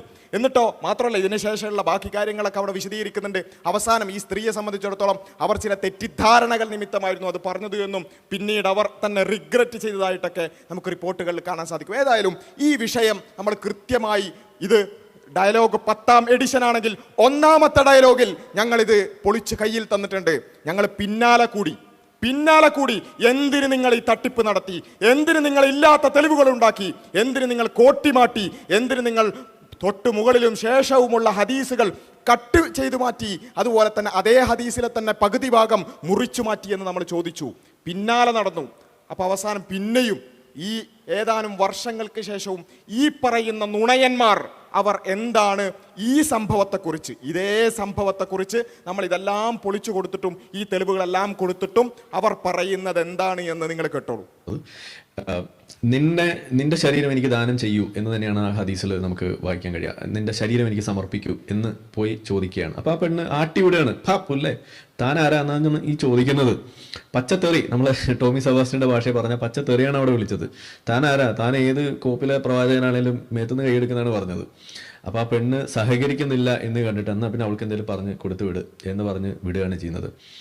അപ്പോൾ ഈ സംഭവത്തെയാണ് ഇവർ വിവാഹം ചെയ്തു എന്ന് വരുത്തി തീർക്കുന്നത്. വിവാഹം ചെയ്തതിന് എവിടെയാ തെളിവ്? ഇതൊക്കെ പല ആവർത്തി നമ്മൾ പറഞ്ഞ് തെളിഞ്ഞിട്ടുള്ള കാര്യങ്ങളാണ്, തെളിയിച്ച് കാണിച്ചിട്ടുള്ള കാര്യം. പക്ഷെ ഇപ്പോഴും അത് പറഞ്ഞുകൊണ്ടിരിക്കും. ഒരു മിനിറ്റ്, ഇതില് പോ പുല്ലേ എന്നുള്ളതിന്റെ ഹദീസിലെ ടെക്സ്റ്റ് ഏതാ? നിങ്ങളിത് കാണിക്കോ? മേതുന്ന് കൈയെടുക്കടാന്ന് പറഞ്ഞ തെളിവ് ഏതാ? കാണിക്കോ? അപ്പൊ സുഹൃത്തുക്കളെ, പച്ച നുണ അടിച്ച് കയറ്റുക. പണ്ടൊരുത്തന് കൈ ഇങ്ങനെ പിന്നെ ഡ്രസ്സിൻ്റെ ഉള്ളിൽ ഇട്ടിട്ട് ആകെ ഒടിഞ്ഞു തൂങ്ങിയ കയ്യുമായിട്ട് ഇങ്ങനെ എനിക്ക് വയ്യ പിന്നെ വയ്യ, പലതും സഹായിക്കണമെന്ന് പറഞ്ഞ് ബസ്സിൽ പോകുമ്പോൾ ഒരു ഡോക്ടർ കണ്ടു. ഇയാളെ മരത്തെ ഡോക്ടറല്ല, ചികിത്സിക്കാൻ പറ്റുന്ന ഡോക്ടർ കണ്ടു. അയാൾക്ക് ഭയങ്കര കാരുണ്യം തോന്നിയിട്ട് അയാൾ പറഞ്ഞു, നീ എൻ്റെ അടുത്ത് വാ, ഞാൻ നല്ലൊരു അസ്ഥിരോഗ വിദഗ്ധനാണ്, നിൻ്റെ കൈ ഞാൻ ശരിയാക്കി തരാം. അപ്പോൾ അയാൾ ചോദിച്ചു, നിങ്ങളെനിക്ക് ശരിയാക്കി തന്നാൽ പിന്നെ ഞാനെങ്ങനെ ജീവിക്കുക എന്ന് പറയുന്ന പോലെയാണ്. തെളിവ് എത്ര നമ്മൾ സമർത്ഥിച്ചാലും പൊതുവെ എങ്ങനെയാണ്. അപ്പോൾ വീണ്ടും എന്ത് ചെയ്യുന്നു? വിവാഹം കഴിച്ചിട്ടില്ല എന്ന് ക്ലെയിം ചെയ്യാൻ ശ്രമിക്കുന്നു. തെളിവ് തസവ്വജ, പ്രവാചകൻ കല്യാണം കഴിച്ചു എന്നുള്ള വേർഡ് ഉദ്ധരിച്ചു കൊടുത്തു. ത്വല്ലഖ, പ്രവാചകൻ ത്വലാഖ് ചൊല്ലി എന്നുള്ള വേർഡ് ഉദ്ധരിച്ചു കൊടുത്തു. 3-4 ഹദീസ് ഒന്ന് ഉദ്ധരിച്ചു കൊടുത്തു. അതൊക്കെ കണ്ടിട്ട് പിന്നെയും ഇത് കളവുകൾ ചേർത്ത് പൊടിപ്പും തൊങ്ങലും വെച്ച് പറയുന്ന രീതിയാണ് സ്വീകരിക്കുന്നത്. പക്ഷേ ഇതിലൊരു പ്രശ്നം എന്താ വെച്ചാൽ, നുണ പറയുമ്പോൾ ഒരു കോർഡിനേഷൻ പ്രശ്നം ഉണ്ടാവും. കാരണം ഇവർ ഈ നുണയന്മാർ പല സ്ഥലത്തു നിന്നിട്ടാണല്ലോ ഈ നുണകൾ പറഞ്ഞുകൊണ്ടിരിക്കുന്നത്. ഇതിൻ്റെ ഇടയിൽ ചെറിയൊരു കോർഡിനേഷൻ പ്രശ്നം സംഭവിച്ചു. വേറൊരാൾ ഇത് പറഞ്ഞപ്പോൾ അയാളിത് ഇങ്ങനെ കല്യാണം കഴിച്ചിട്ടുണ്ട്, ഈ സംഭവവുമായി ബന്ധപ്പെട്ടുകൊണ്ട് കല്യാണം കഴിച്ചിട്ടുണ്ട് എന്ന് ഹദീസിലുണ്ട് എന്ന് വേറൊരാൾ പറഞ്ഞുപോയി. അപ്പോൾ നുണ പറയുമ്പോൾ അങ്ങോട്ടും ഇങ്ങോട്ടും കൃത്യമായൊരു കോർഡിനേഷൻ ഇല്ലാത്തതിൻ്റെ ഒരു പ്രശ്നമാണ്. ആ പറഞ്ഞു പോയ ഭാഗം നിങ്ങൾ കേട്ടോളൂ. അതിൽ ഞാൻ പറയുന്നുണ്ട് കല്യാണം കഴിഞ്ഞ് കൊണ്ടുവന്നതാണ് എന്ന് ഹദീസിലുണ്ട് എന്ന് ഞാൻ പറഞ്ഞിട്ടുണ്ട് കേട്ടോ. അപ്പോൾ നമ്മളത് പറയാതെ ഒന്നല്ല വിമർശനം നടത്തുന്നത്. അപ്പോൾ അഥവാ മൂപ്പർക്ക് ഇതൊക്കെ മനസ്സിലായിട്ട് പിന്നെയും വിമർശനം നടത്തുകയാണ്. അതെ. അപ്പോൾ ഏതായാലും ഇത് നമുക്ക് ഈ കോർഡിനേഷൻ പ്രശ്നം കൃത്യമായിട്ടൊന്ന് മനസ്സിലാകാൻ ഈ 2 നുണയന്മാരും പറയുന്ന കാര്യങ്ങൾ നേരിട്ട് ഒന്ന് മിക്സ് ചെയ്തൊന്ന് കേട്ടോക്കാം. അപ്പോൾ ഈ സംഭവത്തെയാണ് ഇവർ വിവാഹം ചെയ്തു എന്ന് വരുത്തി തീർക്കുന്നത്. വിവാഹം ചെയ്തതിന് എവിടെയാ തെളിവ്? കല്യാണം കഴിഞ്ഞ് കൊണ്ടുവന്നതാണ് എന്ന് ഹദീസിലുണ്ട് എന്ന് ഞാൻ പറഞ്ഞിട്ടുണ്ട് കേട്ടോ. അപ്പോൾ അപ്പോൾ ഈ സംഭവത്തെയാണ് ഇവർ വിവാഹം ചെയ്തു എന്ന് വരുത്തി തീർക്കുന്നത്. വിവാഹം ചെയ്തതിന് എവിടെയാ തെളിവ്? കല്യാണം കഴിഞ്ഞ് കൊണ്ടുവന്നതാണ് എന്ന് ഹദീസിലുണ്ട് എന്ന് ഞാൻ പറഞ്ഞിട്ടുണ്ട് കേട്ടോ. അപ്പോ ഈ സംഭവത്തെയാണ് ഇവർ വിവാഹം ചെയ്തു എന്ന് വരുത്തി തീർക്കുന്നത്. വിവാഹം ചെയ്തതിന് എവിടെയാ തെളിവ്? ഇതൊക്കെ പല ആവർത്തി നമ്മൾ പറഞ്ഞ് തെളിഞ്ഞിട്ടുള്ള കാര്യങ്ങളാണ്, തെളിയിച്ച് കാണിച്ചിട്ടുള്ള കാര്യം. പക്ഷെ ഇപ്പോൾ പല ആവർത്തിങ്ങൾ എങ്ങനെ തെളിയിച്ച്, എവിടെ തെളിയിച്ച്? വിവാഹം കഴിഞ്ഞിട്ടില്ല നിങ്ങൾ എവിടെ തെളിയിച്ച്? കൂടുള്ള ആൾ വിവാഹം കഴിച്ചു എന്ന് പറയുന്നു അല്ലേ? അപ്പോൾ വൈകുന്നേരം ആയാലുള്ള പണി എന്താ? വേറൊരു പണിയില്ല. തൊഴിൽ ഇതാണ്. അവിടെ ഇവിടെയും തപ്പിത്തെരഞ്ഞ് പിടിച്ച് പലരും കൊടുക്കുന്നത് ഒപ്പിച്ച് പറഞ്ഞ് അല്ലേ? അപാരമായ കഴിവാണ്, സമ്മതിക്കണം, ഇത്രയും ലൈവിൽ ഇത്ര നേരം പിടിച്ചു നിൽക്കാൻ. അപ്പോൾ ഏതായാലും ഇത് നമ്മൾ ഈ വൈരുദ്ധ്യം കാണിച്ചു കൊടുത്തു. ഒരാൾ പറയുന്നു ഹദീസിൽ വിവാഹം കഴിച്ചു എന്നുണ്ട്, മറ്റേ പറയുന്നു വിവാഹം കഴിച്ചു എന്നില്ല. അപ്പോൾ ഇതൊരു പ്രശ്നമായി. അപ്പോൾ ആ നുണ പറയുന്നതിനിടയിലുള്ള കോർഡിനേഷൻ പ്രശ്നം തീർക്കാൻ അടുത്ത ഒരു പണി. അടുത്തെന്താന്ന് ചോദിച്ചാൽ ഇതിനെ ന്യായീകരിക്കാൻ ഇത് നമ്മൾ പിടിച്ചപ്പോൾ അടുത്ത മറുപടി അത് കേട്ടോളൂ നിങ്ങൾ. ഹദീസിൽ അങ്ങനെയൊക്കെ ഉണ്ട്. ഓക്കെ, അത് കേൾക്കാം, ആ ഭാഗം കേട്ടോളൂ. കല്യാണം കഴിഞ്ഞ് കൊണ്ടുവന്നാണ് ഹദീസിലുണ്ട്. ഹദീസിലുണ്ട്. കല്യാണം കഴിഞ്ഞെന്ന് എവിടെയാ തെളിവ് എന്ന് ആരിഫ് ചോദിക്കിന് ആരിഫിന് മറുപടി പറയാം. എവിടെയാ തെളിവ് എന്ന് എടുത്ത് കാണിച്ചു കൊടുക്കുക. അല്ലാതെ അത് ഞാൻ പറഞ്ഞിട്ടുണ്ട് എന്ന് പറഞ്ഞാൽ ഞാനത് പണ്ടേ പറഞ്ഞിട്ടുണ്ട്. അപ്പോൾ ഞാൻ പണ്ടേ പറഞ്ഞിട്ടുണ്ട് കല്യാണം കഴിച്ചു എന്നുള്ളതിന് തെളിവ് എന്താണെന്ന് ചോദിച്ചാൽ തെളിവ് കൊടുക്കുക. നമ്മൾ കൊടുത്തു. ബുഖാരി 5244, ബുഖാരി 5255, ബുഖാരി 5256 നമ്മൾ തെളിവ് കൊടുത്തു. അപ്പോൾ ഹദീസിലുണ്ട്, പക്ഷേ മൂപ്പർ അവിടെ നിർത്തുന്നില്ല. ഹദീസിലുണ്ട് പക്ഷേ അത് ഇസ്ലാമിക രീതിയിലുള്ള വിവാഹമാണ് എന്ന് സമർത്ഥിക്കാൻ കഴിയുമോ? ഇല്ല. അതൊരു വിവാഹമാണ് എന്ന് സ്ഥാപിക്കാൻ കഴിയുമോ? ഇല്ല. അത് വിവാഹമാണോ? അല്ല. അങ്ങനെ ഹദീസിലുണ്ട് കല്യാണം കഴിച്ചാന്ന്, പക്ഷെ വിവാഹമല്ല. ഹദീസിലുണ്ട് കല്യാണം കഴിച്ചതാണ്, പക്ഷെ വിവാഹമല്ല. കാരണം എന്താ? മറ്റേ നുണയനെ സംരക്ഷിക്കണം. മറ്റേ നുണയൻ കല്യാണം കഴിച്ചിട്ടില്ല എന്ന് പറഞ്ഞു പോയി, ഇയാളാണെങ്കിൽ ഹദീസിലുണ്ട് എന്ന് പറഞ്ഞും പോയി. അപ്പൊ എന്ത് ചെയ്യണം? ആ നുണയെ സംരക്ഷിക്കാൻ വേണ്ടി ഹദീസിലുണ്ട് പക്ഷെ വിവാഹമല്ല. പിന്നെ എന്താ അത് നോക്കാം, പറയട്ടെ. അപ്പൊ ഞാൻ ഹദീസിലുണ്ട് എന്ന് പറഞ്ഞിട്ടില്ലേ? ഉണ്ട്. ഹദീസിലുണ്ടോ? ഉണ്ട്. ഹദീസിലുള്ളതൊക്കെ ശരിയാവോ? മുഹദ്ദിസ്. അപ്പൊ മൂപ്പര് ഇനി ഇതിന്റെ സിഹത്തൊക്കെ നഖലു അതിന് താമുൽ ലബത്തി മുത്തസിൽ സനദി ഇല്ല, അതൊക്കെ നോക്കിയിട്ട് ഓരോന്നും ലബത്തിന്റെ എല്ലാ അഹ്കാമുകളും ഉറപ്പിച്ചിട്ട് എല്ലാ കിതാബും നോക്കിയിട്ട് ഹദീസ് സ്വീകരിക്കുന്ന ആളാണ്. ഇതിനൊക്കെ പറയേണ്ടത് വേറെ ചില കാര്യങ്ങളാണ്. ഞങ്ങൾക്ക് ഇങ്ങനത്തെ വിഷയങ്ങളിൽ പ്രതികരിക്കുന്നിടത്തും ഭാഷക്കും കുറച്ച് ലിമിറ്റേഷൻ ഉണ്ട്. അല്ലെങ്കിൽ ഇതിനുള്ള മറുപടി അറിയാൻ പറയാന്. ഇവർ ഈ കൊണ്ടുവന്നതൊക്കെ എവിടുന്ന? ഹദീസിലുണ്ട് എന്ന് പറഞ്ഞിട്ടാണ്. ഹദീസിലാണ് ഈ സംഭവം ഉള്ളത്, ഹദീസിൽ നിന്നാണ് കൊണ്ടുവന്നത്. അതേ ഹദീസ് വെച്ചിട്ട് നമ്മൾ തിരിച്ചു കൊടുത്തു. ഇതേ സംഭവത്തിൽ കല്യാണം കഴിഞ്ഞിട്ടുണ്ട്, തൊലാക്ക് ചെയ്തിട്ടുണ്ട്, ഇതൊക്കെ കൊണ്ട് ആ ഹദീസ് പറ്റൂല. പിന്നെ ഞങ്ങൾ പറയുന്ന ഹദീസ് അതിൻ്റെ തന്നെ ഒരു ഭാഗത്തിൻ്റെ ഒരു മുറിച്ച ഭാഗം മാത്രം പറ്റും. ഇതാണ് ഇവരുടെ തനി സ്വരൂപം എന്ന് നിങ്ങൾ മനസ്സിലാക്കുക. സാധാരണക്കാരോട് പറയുന്നത് sunna.com അടിച്ചു നോക്കിയാൽ ബുഹാരി 5255 എന്നടിച്ചാൽ ഇവർ പറയുന്ന വാചകങ്ങൾ കാണും, സംശയമില്ല. പക്ഷേ നിങ്ങൾ മനസ്സിലാക്കുക, അതേ സംഭവവുമായി ബന്ധപ്പെട്ടുകൊണ്ടുള്ള അതിനോട് ബന്ധിപ്പിച്ചിട്ടുള്ള മറ്റ് ഹദീസുകൾ കൂടി വായിക്കുമ്പോഴാണ് ആ സംഭവത്തിന്റെ പൂർണ്ണരൂപം കിട്ടുക. ജംഅ് ചെയ്യുക എന്ന് പറയും. ഇതറിയാത്ത ആളുകൾ sunna.com കണ്ട ശരിയാണല്ലോ, ആ ഒരു സ്ത്രീയുടെ സമീപിച്ചു തിരിച്ചു പോയിന്നുണ്ടല്ലോ, അപ്പൊ റസൂൽ ഏതോ ഒരു പെണ്ണിനെ. ഇതാണ് യാഥാർത്ഥ്യം എന്ന് പറയുന്നത്. ഒരു വിവാഹം കഴിച്ച എന്നാൽ താല്പര്യമില്ലാതിരുന്ന ഒരു സ്ത്രീ, ആ സ്ത്രീക്ക് താല്പര്യമില്ല എന്ന് പറഞ്ഞപ്പോൾ ഏറ്റവും മാന്യമായി തിരിച്ചയച്ച സംഭവത്തെയാണ് ഇത്ര വികൃതമായി ഇവർ ഈ രൂപത്തിൽ പറഞ്ഞുകൊണ്ടിരിക്കുന്നത്. ഇത് നമ്മൾ പിടിച്ചു, കയ്യോടെ പിടിച്ചു, മാപ്പ് പറയാൻ പറഞ്ഞു. അവസാനം പറഞ്ഞെന്താ വെച്ചാൽ ഇങ്ങനെയുള്ള സാധനങ്ങളൊക്കെ ഞങ്ങളുടെ ഒരു എക്സ് മുസ്ലിം സൈറ്റിലുണ്ട്, അത് ഞങ്ങൾ പറയും, അതിനപ്പുറത്തേക്കൊന്നും ഞങ്ങൾക്ക് നോക്കാനൊന്നും കഴിയൂല, ഞങ്ങൾ വേണമെങ്കിൽ നുണയാണെങ്കിൽ നുണയും പറയുന്നതാണ് അവസാനമുള്ള പ്രഖ്യാപനം. അതേതായാലും സത്യസന്ധമായ ഒരു പ്രഖ്യാപനമാണ്. ഞങ്ങൾ നുണ പറയും എന്നൊരു പ്രഖ്യാപനമെങ്കിലും സത്യസന്ധമായി നടത്തിയതിന് എല്ലാവിധ അഭിവാദ്യങ്ങളും നേരുന്നു. ആ പ്രഖ്യാപനം നിങ്ങൾ കേട്ടോളൂ. മേൽനോട്ടത്തിലാണ്. അപ്പോൾ അതുകൊണ്ട് എക്സ് മുസ്ലിങ്ങൾ തന്നെയാണ് അത് കൈകാര്യം ചെയ്യുന്നത്. ഇനി അത് എടുക്കൂല എന്നൊക്കെയാണ് നിങ്ങൾ പറയുന്നുണ്ടെങ്കിൽ അത് പള്ളി പറഞ്ഞാൽ മതി നോക്കി എന്നതാണ് അവിടുത്തെ കാണുന്ന കാരണമായിട്ട് പറയുന്നത്. ഇതൊക്കെ അൽ തബിരിയിലുണ്ട്. അപ്പൊ അത് പണ്ടൊരാൾ പറഞ്ഞു ഈ തഞ്ചി കൂടെ ഒരു ചായ വരും, ആ ചായ കുടിച്ചോ എന്ന് പറഞ്ഞ മാതിരിയാണ്. സഹോദരന്മാരെ, ഇത് എക്സ് മുസ്ലിം സൈറ്റിലുണ്ട് എന്ന് പറഞ്ഞാൽ ഇതേപോലത്തെ കള്ളന്മാരും തട്ടിപ്പുകാരും ഒന്നിച്ച് ഇസ്ലാമിനെ വിമർശിക്കാൻ വേണ്ടി ഉണ്ടാക്കിയൊരു വെബ്സൈറ്റ് ഉണ്ട്, അതിലുണ്ട്. അങ്ങനെ ഹദീസ് ബുഖാരി, മുസ്ലിം, അബൂദാവൂദ്, തുർമുദി, നസായി ഇങ്ങനെ കുറേ ഉണ്ട്. എക്സ് മുസ്ലിം എന്ന് പറഞ്ഞിട്ടൊരു ഹദീസ് സമാഹാരം ഞങ്ങൾക്ക് അറിയില്ല. വാജാതി ഉടായ്പും കൊണ്ടിട്ട് വരണ്ട.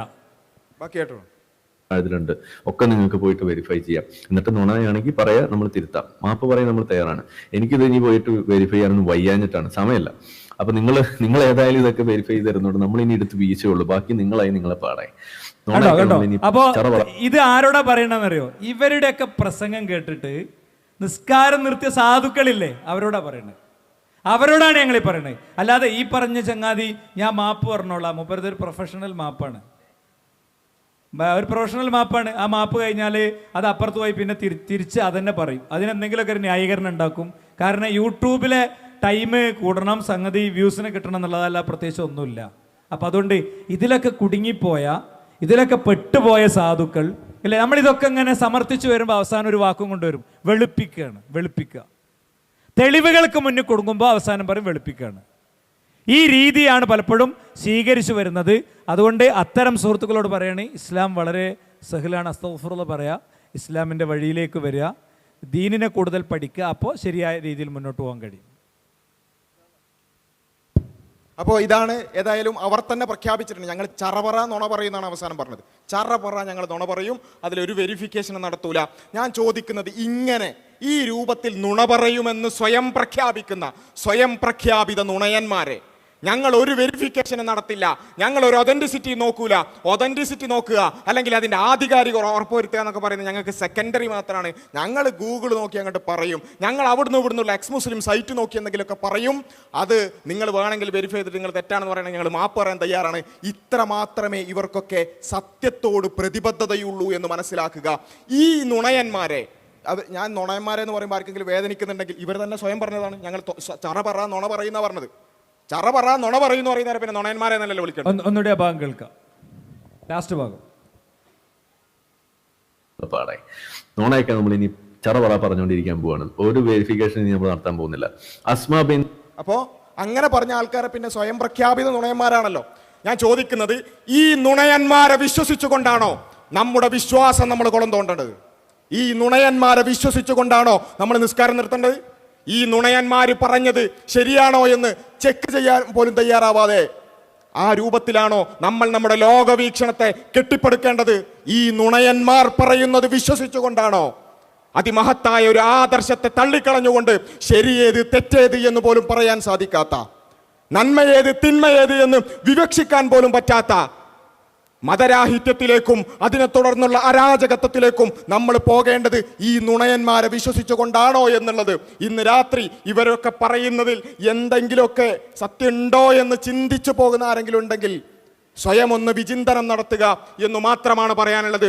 നിങ്ങൾ നുണ പറയുന്തോറും ഡയലോഗുകളിലൂടെ അതുപോലെ തന്നെ ഓൺലൈൻ സംവിധാനങ്ങളിലൂടെ നുണ നിങ്ങൾ പറയുന്തോറും ഞങ്ങൾ നിങ്ങളുടെ പിന്നാലെ തന്നെ ഉണ്ടാകും. ഇതുപോലെ വെരിഫൈ ചെയ്യുക തന്നെ ചെയ്യും. നിങ്ങളെ പൊതുസമൂഹത്തിൻ്റെ മുമ്പിൽ പ്രതിക്കൂട്ടിൽ നിർത്തുക തന്നെ ചെയ്യും. നാസ്തികത ഇവിടെ പ്രതിക്കൂട്ടിൽ കയറിയിരിക്കുകയാണ്. നിങ്ങൾക്ക് സത്യസന്ധതയുണ്ടെങ്കിൽ, നിങ്ങൾക്ക് ഏതെങ്കിലും തരത്തിൽ സമൂഹത്തോട് പ്രതിബദ്ധതയുണ്ടെങ്കിൽ, സത്യത്തോട് പ്രതിബദ്ധതയുണ്ടെങ്കിൽ ഈ പറഞ്ഞ നുണകൾ തിരുത്തിക്കൊണ്ട്, അസത്യങ്ങൾ തിരുത്തിക്കൊണ്ട് പൊതുസമൂഹത്തോട് മാപ്പ് പറയുകയാണ് വേണ്ടത് എന്ന് മാത്രമാണ് ഈ ഒരു സന്ദർഭത്തിൽ സൂചിപ്പിക്കാനുള്ളത്. അസ്സലാമു അലൈക്കും വറഹ്മത്തുള്ളാഹി.